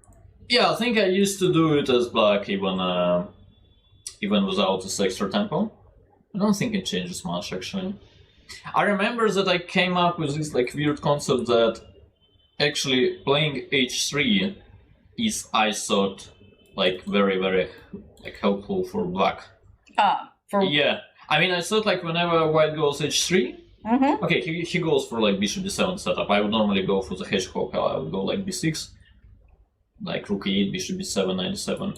So whenever your pawn is on h3, like imagine we go b6, h3, bishop b7. Like, I'll try to force you to go h3 eventually. Like, even if you're like being stubborn, you go like queen c2, I will go knight e5 to d7, and then I'll go knight c5. And then once you go f3, this knight h5 counterplay very often helps, and this is why I need your pawn to be on h3. But Not that it's like exactly proved by an engine, but So basically what you're saying is you don't like it when white has the pawn on h3. yeah, I don't like it for white. Yeah. For white, yeah. Yeah. Well, he goes rook c1, rook c8, b3. Everything looking very sensible. So what do you think? Do you think white will try to put a pawn on f4 in this position, or he's going to like keep that pawn on f3? Yeah, I think generally you try to stabilize a little. You make sure you get your queen d2, you get your rook to d1. You probably get f3 and bishop f1. You go king h1. Then you start considering your options. Then you kind of realize there are not too many, and you end up doing something. But so do you think Gukesh is happy with his opening here, or? I have to say it's very difficult for me to read Gukesh. He's like, obviously, I mean, first of all, he's world champion, but even before he became one, yeah, I would say, like, of all the top players, he is the least, it's hardest to understand for me. Mm-hmm. Like, it's very often that I don't get the point of his moves. Mm-hmm. Both brilliant ones and bad ones. But by the way, it doesn't work one way, but... the point of his move seems to be that he wants to... Does he think this move is already being threatened? Yeah, maybe, but yeah, I don't know, some queen d2 is not exactly a shocker, yeah? So what do you do next? Some like, I don't know, knight g4? Knight g4 maybe somewhere? Yeah, some knight d5 is almost there as well. Well, it's kind of interesting. So the computer likes this move knight d5. Yeah, this one... Hitting this pawn. So what's the idea? You want to change the pawn structure with this trade, and also, I guess this pawn is not going to get captured anywhere. It's a bit of a hard move. The idea, I think, is that after knight d5, knight takes d5, ed, black is about to lose his knight, actually. f4 is coming. That's and also, I mean, you don't want to go bishop e8. So basically... Which probably means you don't want this to happen at all. Yeah, there's no time to even think about this pawn because f4 is going to trap the knight in the center of the board. Okay, so knight d5, it's very kind of a concrete move. What do you think? You think Fabi has a chance of playing that? I don't think... I mean, you probably do that if it crosses your mind, but I don't think it does. Okay, so you're betting against Fabi playing this move. Yeah. Okay, well, we will see where this game... Oh, he's got a move on the board, so actually, let's take a look at what he just did. Yeah, I mean, Fabi, I mean, like, if a4 is... Yeah, exactly, it's bad, yeah, but it's, like, so easy to explain it, that's what I'm saying. Okay, yeah, I mean, I don't know what's wrong, maybe some knight g4 works now, knight e to g4, apparently. And then after bishop d2, maybe you have some weird tactics, I don't know.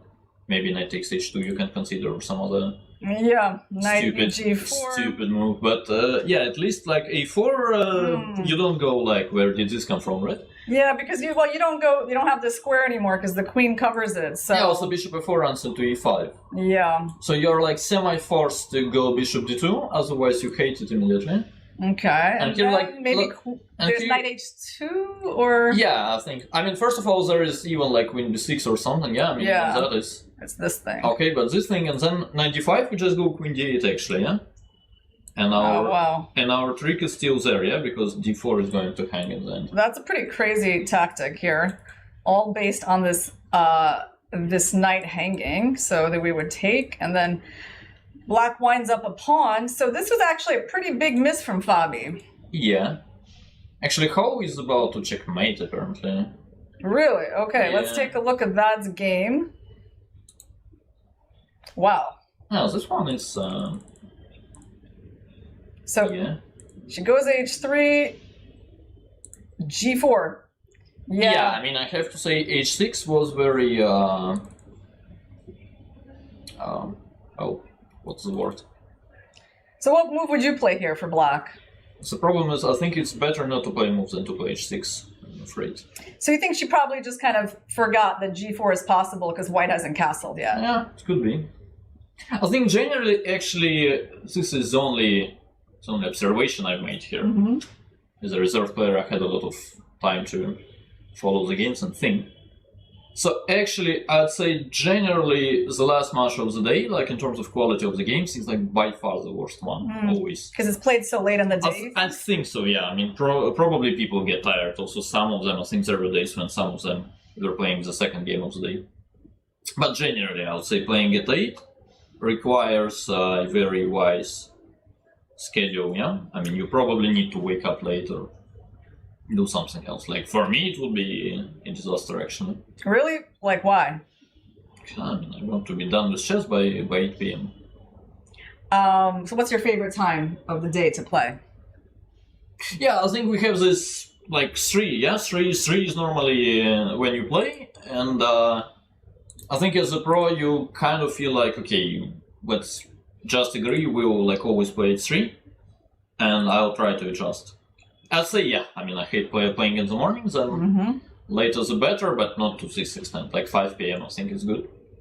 All right, well, black has played knight d4, so we're looking for a move for Ho Yifan. I mean, what yeah, but the problem is that, like, it never stops the whole thing. You just go g5. I think it's... And this pawn is definitely, like, you can't take it.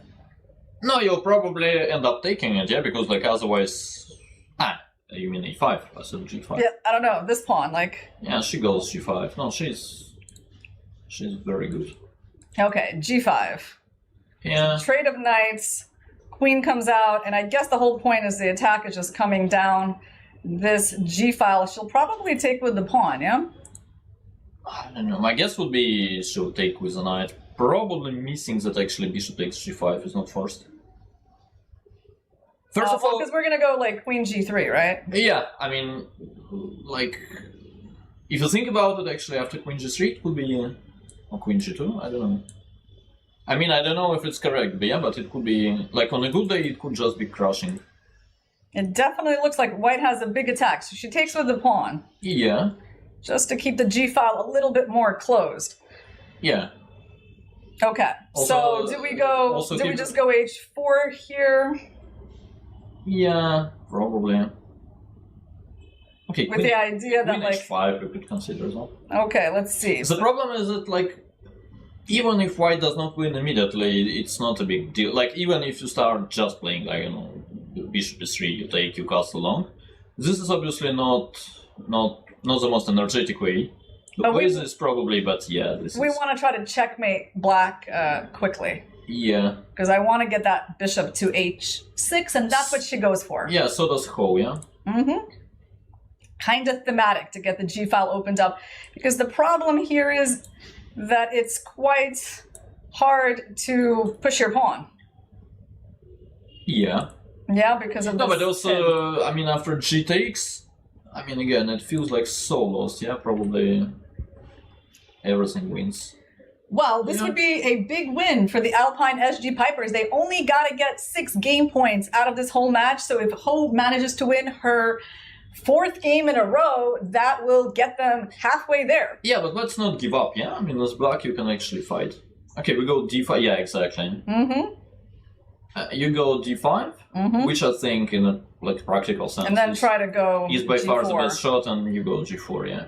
Mm-hmm. The bad news is that white probably takes it and still crushes you somehow, but that at least... Should we take with the knight? Yeah, I guess so, but...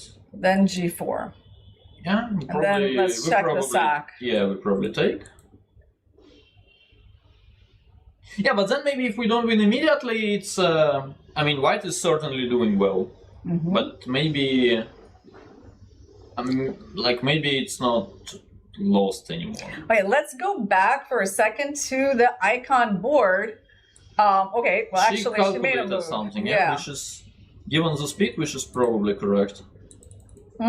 So what did she calculate? Knight takes g5? Probably. How does it work exactly? I wonder, I mean, does she want to take with the pawn or the rook? Yeah, but with the pawn, at least you don't play this too quickly, no? Yeah, yeah. It has to be with the rook, and after dc there should be something, but what's that something? Okay, rook takes. It's actually pawn takes. Yeah, it might be pawn takes, right? Because I was thinking we could try to mate, like... Yeah, but then she... Yeah, I mean, again, that's what I'm saying. She's just very, very good at chess. So, okay, so you take on c4... Yeah, you probably, like, there will be knight d5 in the end, right? So you go, like... So we queen h5. Queen h5, yeah, and then rook e8, king f8 will be made by knight d5. But that's far from... Wow, that's a pretty impressive attack from Ho Yifan. Yeah, it is. Quite relentless. So hold on. So, like, instead of trying to take this pawn and giving black a chance to close up the g-file, she just leaves the bishop under attack. you know, making progress with her opening of the G file and kind of like taking this as, isn't it like almost forced? Yeah. Like what else can black do? Yeah, I mean, exactly. If you don't take it, you're lost anyway, yeah? So you take it and, I mean, okay, you get checkmated, tough luck, yeah? But then you've probably committed a mistake earlier. Yeah, this is a cool idea though, because you know you were planning this attack on the G file, and suddenly you switch your attention and turn it into attack on the H file. Yeah. So very cool stuff by Ho Yifan. All right. Meanwhile, Gukesh has landed that tactic that we talked about after Fabi's misstep with A4. He finds knight EG4, targeting this vulnerable bishop, and after bishop D2. Finds the tactic using the double attack concept, and that is what has got Fabi thinking right now. And D5, queen D8, right? Yeah. Queen D8. Wow. Well, I mean, this could be an important opportunity for the PBG Alaskan Knights to get 4 points on this board. Yeah, what Fabi does is very natural, actually. It's not that bad for white at all. Wow, he goes CD. How on earth can you, like, what? Interesting. No, but yeah. ED, bishop D4, bishop H6, no? I can either use the weak. Yes, that's what I'm saying. I mean, by the way, the computer has this interesting idea here, not like bishop G7, but actually sacrificing the exchange, which is not the most obvious thing in the world, but it's pretty cool. Yeah. Yeah, I mean, when you see it on the board, it starts to look cool immediately, right? But yeah, it simply it simply doesn't cross your mind. Yeah, we've just won a pawn, and you know, we were so brilliant with knight takes h2. You want to be like a pawn up for at least moves, but. Okay, so he takes with the C pawn, and that basically means it's been a bit of a disaster for Fabi, just losing a pawn out of the opening with the white pieces, missing that H pawn by the king, and kind of a free roll for Gukesh. Yeah, I mean, here exactly, I don't even see what the potential compensation could be. Like, if we go back to ED, I mean, let's say I go ED, bishop takes D4, bishop H6, like imagine you're not Sophish, you go bishop G7. Yeah. Then let's say I go queen D4 check, I don't think white is worse at all, actually. I even have rook H1 followed by king G1, maybe. I mean, the compensation is obvious. Like, if white had a pawn on H3, white would be much better, so this is why he's doing fine here. So generally with ED you have those long-term plans. With CD it's just some positions that would have been equal with the pawn on H3, I think. And yeah, there is no pawn there. All right, well, let's check out some boards we haven't seen yet, like Anish Giri versus Arjun. Yeah. What can we say here? Anish, he's up a pawn. Will probably survive, yes. But his dark squares are a little weak. What's he going to do with his bishop now? He's going to protect it. Gonna move it where? I mean, queen b7 he will go or something. Like that. He will try to force a draw in some like pathetic way, and he will succeed. All right, so we don't think that Anish has too many chances to win in this game with like the extra b pawn. No, we think he's not going to try. Okay, he goes bishop b5. Look at that. Okay. So what's his plan on rook b4? Rook b4. I don't think there is any super smart plan. Is that the main move for black? It seems to be. I mean, queen c6 he will go, and then he will go bishop c4, but... like queen c6 and rook b8. Not going and eventually black wins this pawn, and this game is most likely going to be a draw. Yeah, but he will, like, let's say he will play bishop c4. Then, okay, rook takes b2, bishop takes c6. Yeah. He will of course play forever. So actually, what would black do? I don't know, knight d4 maybe. But this one, okay, takes and b3. Yeah. I mean, I know an engine will actually say it's like not a big deal normally. But still kind of unpleasant. Yeah, for sure it is. So he's probably going to look for, I don't know, is there some kind of... I mean, maybe knight d8 you go and then you actually take b2. Oh, like that. Yeah. Yeah, like queen d5 is semi-only move, and then we take b2. All right, so we're expecting this game to go in a peaceful direction. Meanwhile, this one is actually a lot more interesting. Yep. So, big pawn imbalance here. The white d-pawn. Is this a strength or a weakness for white? What do you think? what do I think? Yeah. I mean, I think I'm fine with that pawn. I don't know if it's like a big strength, but I don't really see it as a weakness either. So do you have an opinion, or? I just gave it to you.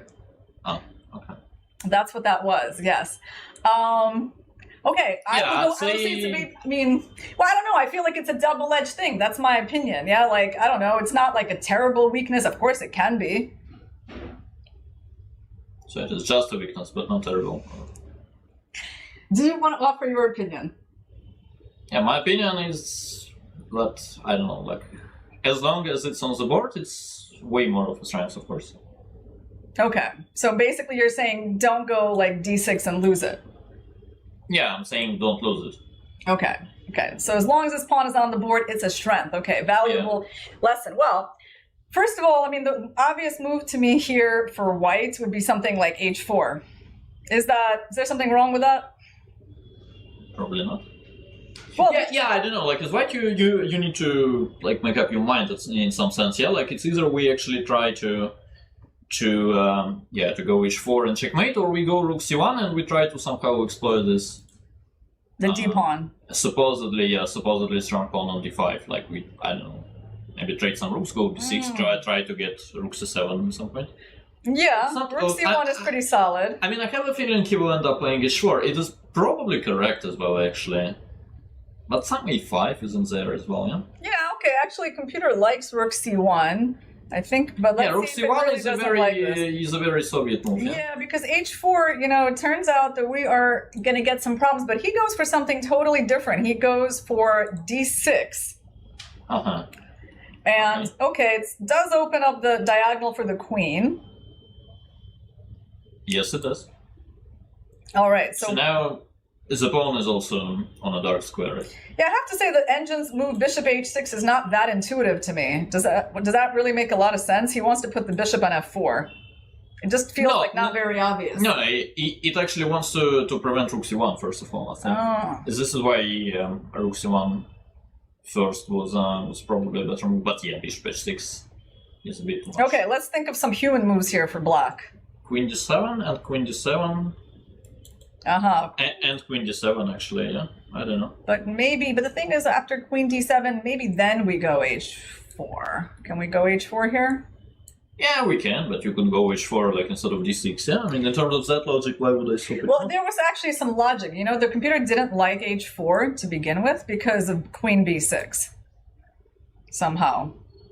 Yeah, but this logic is too deep for me, I don't know. All right. Like bishop h3, rook c3, yeah? Oh, wow, that's the idea? And then e4 is also coming. Okay, but... okay, that's pretty cool. Yeah, h3 is hanging and e4 is coming, yeah. So he goes d6, and a big moment of choice for Lanier. Yeah. But what happens if we try to attack this pawn? I think there are just moments when you need to tell to yourself, okay, I'm going to play queen d7 anyway, which is probably not Lanier's case. In my case, I just know I want to play queen d7 so much. Yeah, I'll probably consider my options, but still I know myself. Like, most often I will go queen d7 anyways, and let's just play it immediately. So I see what you mean. You feel like blockading the pawn is the best strategy, because if we attack the pawn, white moves in with their queen, and at some point, the move d7 starts to happen. Yeah, I mean, also you don't want to check queen takes b7 every single time. And what about this position though? Because I mean, black can actually try to win this pawn pretty fast. I mean, white is not exactly easy for white to keep it. Yeah, but how do you win it even? Like, I take f8 and then you're king f8. Yeah, but then even with black to move. Like, first of all, I have rook e1, but so okay, let's say I go h3. How do you win it? Yeah, well, I can always go there, win it, and black is like super comfortable, right? Yeah, but I take b7 then. Yeah, so that's what I mean, right? Because it's not like these pawns are that amazing at the end. Okay, they're not too bad. So maybe, I mean, I don't know. I feel like this is like a very safe move for Lanier to try to just like fight against the passed pawn. Yeah, but even that, I mean, why not go queen b7 first? Yeah, so let's make a bet on this. I feel like this is a good moment for a bet. You ready? So I'm gonna say so he's not. The bet is that he's not gonna play queen d7. Yeah, but then it's like a little too good for you, yeah? Okay, fine. That is, he's going to play bishop f8 instead of queen d7. This one is a little too bad for you, but yeah, sure. It's okay. It's okay. Okay. We're not betting on $1 million here. No. So, okay, let's see what is going on. No, don't do this. What are you doing? Come on. Jesus. Thank you, Lanier. I'm glad my fellow American is on the same page with me here. Jesus. Yeah. So, it's okay, Daniil. I mean, just get used to like, losing a little bit. I mean, is there a delay and you saw this? I mean, okay, there is no way you How about just, my common sense, maybe give a little credit to that. It's more like, how about his common sense? Yeah, I don't know. I mean, his common sense is he's trying to attack and round up a dangerous pawn. That's what's happening there. This past pawn is kind of threatening to advance maybe one day. We're going to try to win it. And that was a very safe line. Okay. He goes queen d5.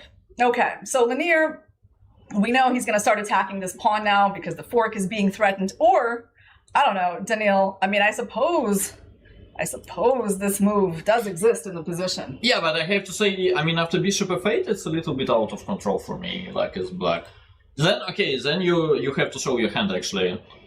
Like, you need to, like, play something that you calculated to play bishop f8, yeah? Because otherwise you don't do it. But there's a lot of choices, right? I mean, there's rook c6. I mean, he wants to maybe recalculate this d7 Yeah, line. but rook c6, why not to start with rook c6 then? No, I mean, if you go bishop f8, it has to be very concrete. It's like you calculated that you actually take it. Like, exactly as you mentioned, actually, rook e6, d7, rook c2, c6, or rook c7, maybe. I mean, it looks crazy. What about this move, though? I mean, also, we can try with your idea. Like, I think it's acceptable. Okay. Rook e1? This one? Yeah, I guess. All right. Okay, now we fight with hanging, Yeah, I see that. Yeah, it's actually because you played bishop f8. Oh, what did Lanier do? Got rook c6. Okay, so he's coming for this pawn. Yes, this is at least a very logical follow-up. Yeah, I'll give you that. Like, if you go bishop f8, this has to be, like, indeed the point, right? You just try to... Yeah. Okay, meanwhile, Fabiano's still struggling against Gukesh, and also he's really struggling on the clock. He's got a little over 3 minutes to make 13 moves. And what is the situation here? So queen d2, he just offered a queen trade. Do you think black accepts it and goes rook c8? Or does he keep the queens on the board with some move like queen c5? That's a good question, actually. I don't know. I mean, like, if you take on g2, you very much want to be in time with both a6, a5 and rook c8. I think if you get both, you're pretty comfortable trading and you say to yourself, I probably win it. If not, it's like very bad luck. Okay, I think he's going to trade. Do we want to make another bet on that? No, I lost all of my money already. No, you still have a little bit more, maybe in some other bank account. Maybe I do. We can draw on that. Yeah. All right. I mean, given the situation, yeah, I mean, most of the money in the bank accounts are anyway frozen, so that I can gamble. Okay. Well, I mean, it's kind of both reasonable. It's pretty interesting to see what he's going to go for. Let's see if the engine has a preference. Well, the engine's preference is maybe just rook c8, which is kind of similar to queen d2. Yeah. Rook c8 is good too. Yeah, that makes a lot of sense. No need to force the queen trade immediately. It'll just naturally happen. But also there is like no way for white to actually escape, right? Like whenever you go like queen b4, there is queen e3. I mean, first of all, why would you go queen b4? Yeah. All right, so there's a big advantage for Gukesh on this board. That would give the PBG Alaskan Knights 4 points. Let's see how... I think is about to checkmate. Okay, let's take a look. I mean, I have a feeling knight f6 check is coming. All right, so last time we saw this, so she took with the h pawn, very accurate, queen h5.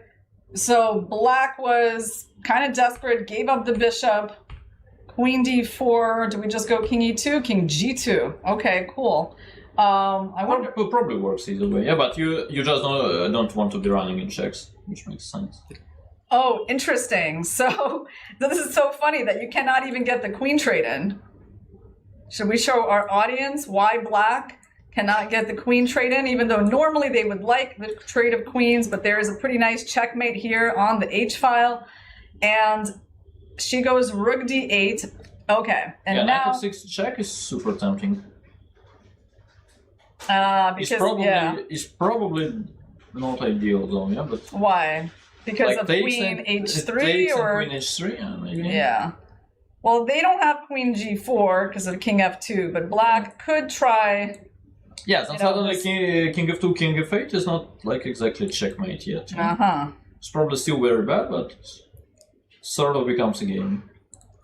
Okay, so what other moves do we have except we are actually Knight F6? We are not even material down as white, yeah? That's very bad news for Black. Like King H2, you can, you know, probably everything wins. But the one thing you don't want to do is go Rook H1, right? Because then shouldn't be. There's a queen trade, but I mean, how convincing is it? Yeah, Rook H4 and Rook H1 is very convincing, actually. Rook H4, that's actually pretty nice. Yeah.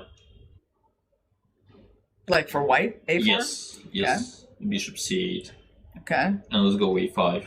So, okay. Well, how about we get back to so, the I mean, reality? exactly. Even without a rook, white didn't worse, yeah? And it's probably you take on G6.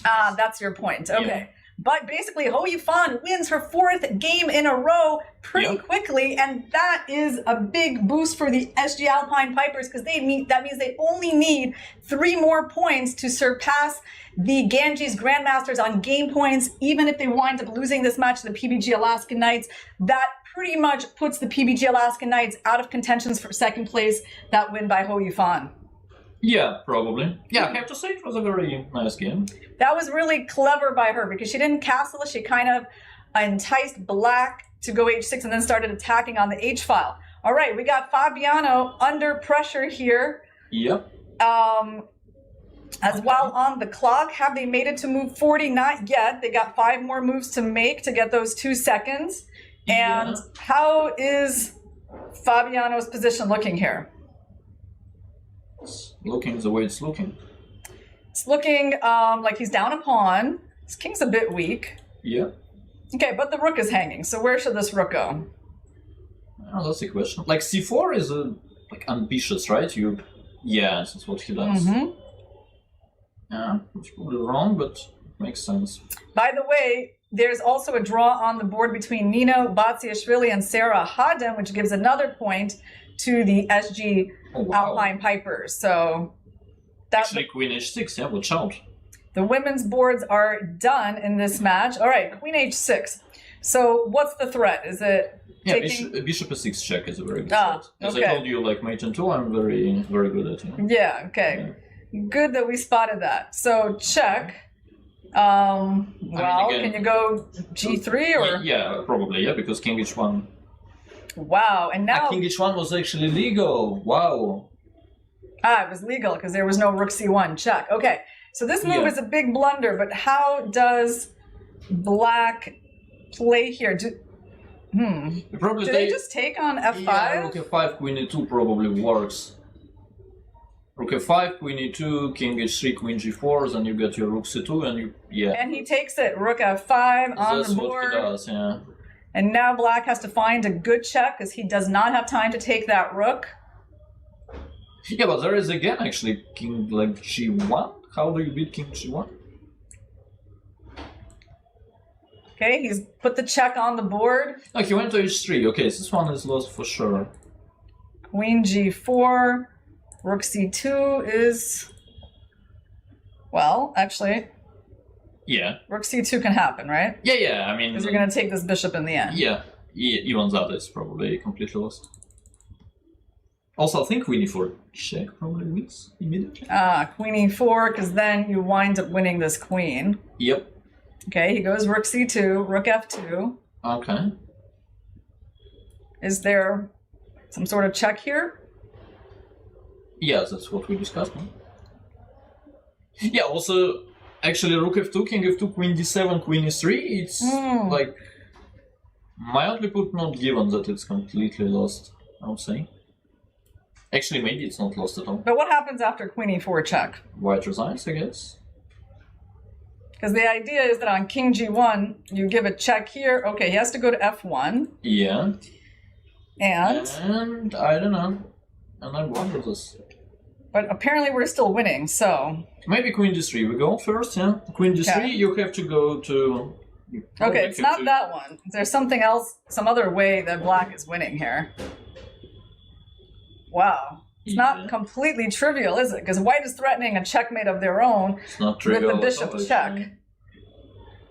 Okay. Yeah. This is. I mean, it's actually pretty trivial. Yeah. Okay. Yeah. All right. He wins the queen. Nice line by Gukesh. Yeah, but we need the world champion to actually show us how to. That's right. Very how to nice. calculate 2 moves. Yeah. Okay. Yeah. All right. So Gukesh going to get those 4 points, and currently the PBG Alaskan Knights will be leading by 1 point. So, by the way, Arjun Erigaisi seems to be beating Anish Giri. Oh, Anish really? barely has any time, and he just lost. I told you, yeah. Wow. Okay, that's 2 wins on the top. So this 2 was boards. this like extra B pound, yeah? And Yes. 4 against 4. Yes. Yeah. Yes. So big win for Arjun, and their team captain is looking so happy. All right, that means there's just But one game remaining. that probably means if Gukesh wins, the match is over. I think. Yes, that's right, because And they're going to have Gukesh 2 wins. is going to win. I think he's very good with like extra queen. Yeah, look at that. Yeah. Lots of pawns there for black to push. White king is totally open. Yes, this means that the PBG Alaskan Knights are going to win this match. However, let's count the number of points the Alpine Sg Pipers got. They got 3 points from Ho Yufan, and they got 3 draws, which means they get those 6 points, and they should overtake the Ganges Grandmasters for the 2nd spot. Just barely. Yep. So that was actually a very relevant calculation in terms of game points, because they are only going to get 6 points in this match, which is all they needed. Yep. Pretty amazing. Okay, not an easy match for the SG Alpine Pipers. And it's funny because out of the teams in contention, really just the Ganges Grandmasters won their match today. The upGrad Mumba Masters and the Alpine Sg Pipers are losing, but it's still going to be enough for the Alpine Sg Pipers to qualify. Yeah. But it was sort of important, yeah, for the other team to win. Actually, as they now make it to top 4, yeah? So they will actually play for the 3rd place, I think. Yeah, well, we're going to take a look at the standings once all of this is done. Let's go to the final moments of Caruana and Gukesh. The current position on the board is the black D-pawn trying to promote. Yeah, I think it's trying to promote. Also, we got a little threat of Queen D4. Gukesh taking a look at his teammates. I mean, the PBG Alaskan Knights really played so much better in the second half of this event. And they win again. Yep. And still not quite enough in terms of game points. The SG Alpine Pipers are going to qualify to the finals match with the Triveni Continental Kings.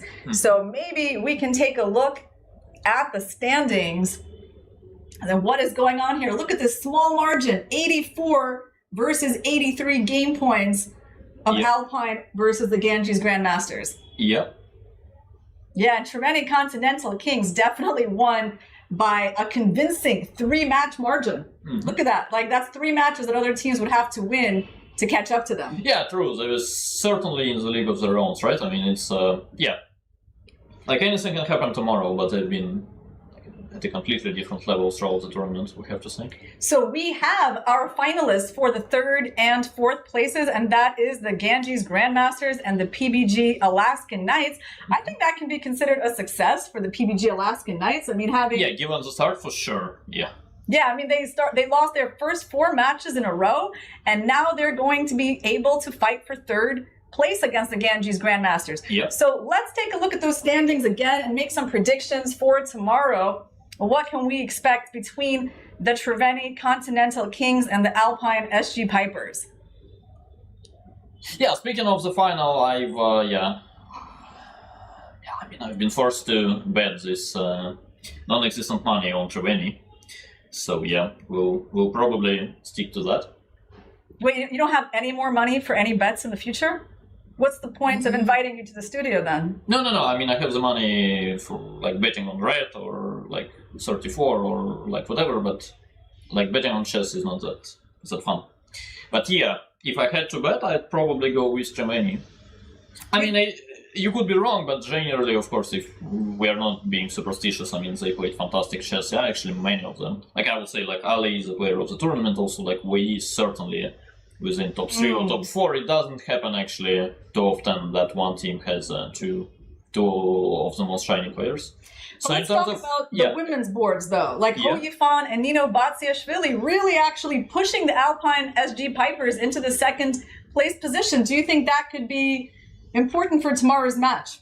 Yeah. No, I think Ho generally, she's obviously fantastic. I mean, especially when she keeps winning. It always feels like, generally, whenever she plays badly, it's like some sort of bad luck and coincidence. Whenever she does well, it always feels like that's what you kind of expect her to play. And yeah, she seems to be back on track, and yeah, it's not going to be easy for whoever it is in the Triveni. It's actually Zuzhenier, yeah? Yeah. It's actually Chinese derby, wow. Yeah. Okay. Which I think was won by Zhu Jiner in the qualification stage. I think she won 1.5 to half against Ho Yifan, and it could have easily been 2-0. But you know what I'm excited about for tomorrow's finals match? Why? Well, we have a matchup between Fabiano Caruana and Alireza Firouzja. And Caruana, he has the special distinction of being the first person to stop Alireza in this tournament when he beat him after Alireza scored 5 wins in a row. So they're going to have their rematch, and maybe Caruana can do it again. I mean, I agree, the Triveni Continental Kings are a hard team to stop. Yeah, for many years, actually. That's right. It's going to be the third shot at the title, but pretty incredible to show this consistency. But definitely the Alpine Sg Pipers had a resurgence in the second half. Their women players are doing a lot better. Ho Yifan is in shape. And I think that's going to make this a very competitive match. And for third and fourth place, we're going to see the Ganges Grandmasters and the PBG Alaskan Knights, led by Gukesh. Yeah, also one thing that is like certainly good for the Pipers is that, like, from the business point of view, I mean, Triveni has to lose in. I mean, if you win like three times in a row, they shut the whole thing down. So yeah. Well, it's going to be an exciting match, guys. We have one more day of chess here at the Global Chess League. We're done with the qualification stage. Tomorrow, we're on to the finals, the match between the top 2 teams and the third and fourth place teams. So we're going to have 4 matches for you tomorrow, and we'll see you then.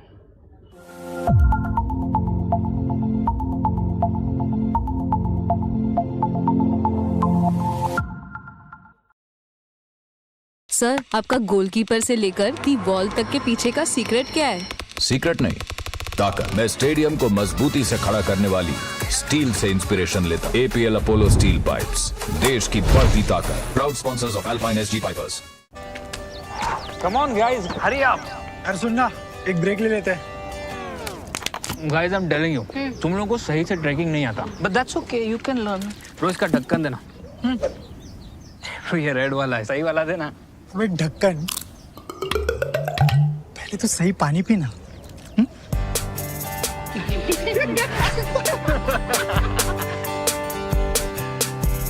Manikchand Oxyrich, proudly Indian. Sir, आपका goalkeeper से लेकर the ball तक के पीछे का secret क्या है? Secret नहीं, ताकत। मैं स्टेडियम को मजबूती से खड़ा करने वाली स्टील से इंस्पिरेशन लेता। APL अपोलो स्टील पाइप्स, देश की बढ़ती ताकत। Proud sponsors of alpine SG pipers.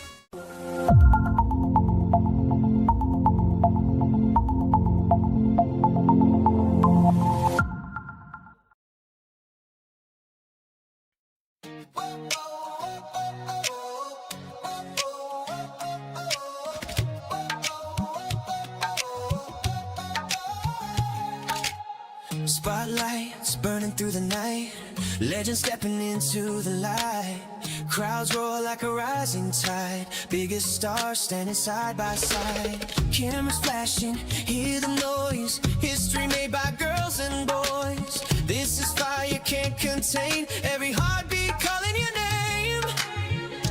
Under one roof we're chasing glory, every second writes a story. No turning back, no time to rest. This is the ultimate test. Everybody say check, mate. Come together for a chess day. Hands up, let the whole world celebrate. It's a festival of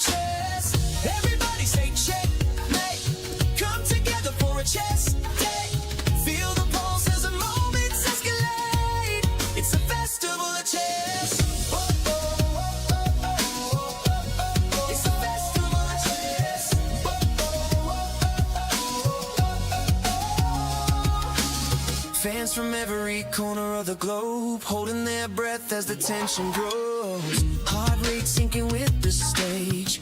One spark setting off the cage. Voices rising from the stands. History shifting in their hands. Every movement louder than the last. Future racing with the past. Under one roof we're chasing glory. Every second writes a story. No turning back, no time to rest. Welcome to the ultimate test. Everybody say checkmate. Come together for a chess day. Hands up, let the whole world celebrate. It's a festival of chess. Everybody say checkmate. Come together for a chess day. Feel the pulse as the moments escalate. It's a festival of chess. Whoa, whoa, whoa, whoa, whoa, whoa. It's a festival of chess. Whoa, whoa, whoa, whoa, whoa. Lights up, the world is watching. Every move as the planet talking. Tonight we rise, tonight we shine. All our stars align.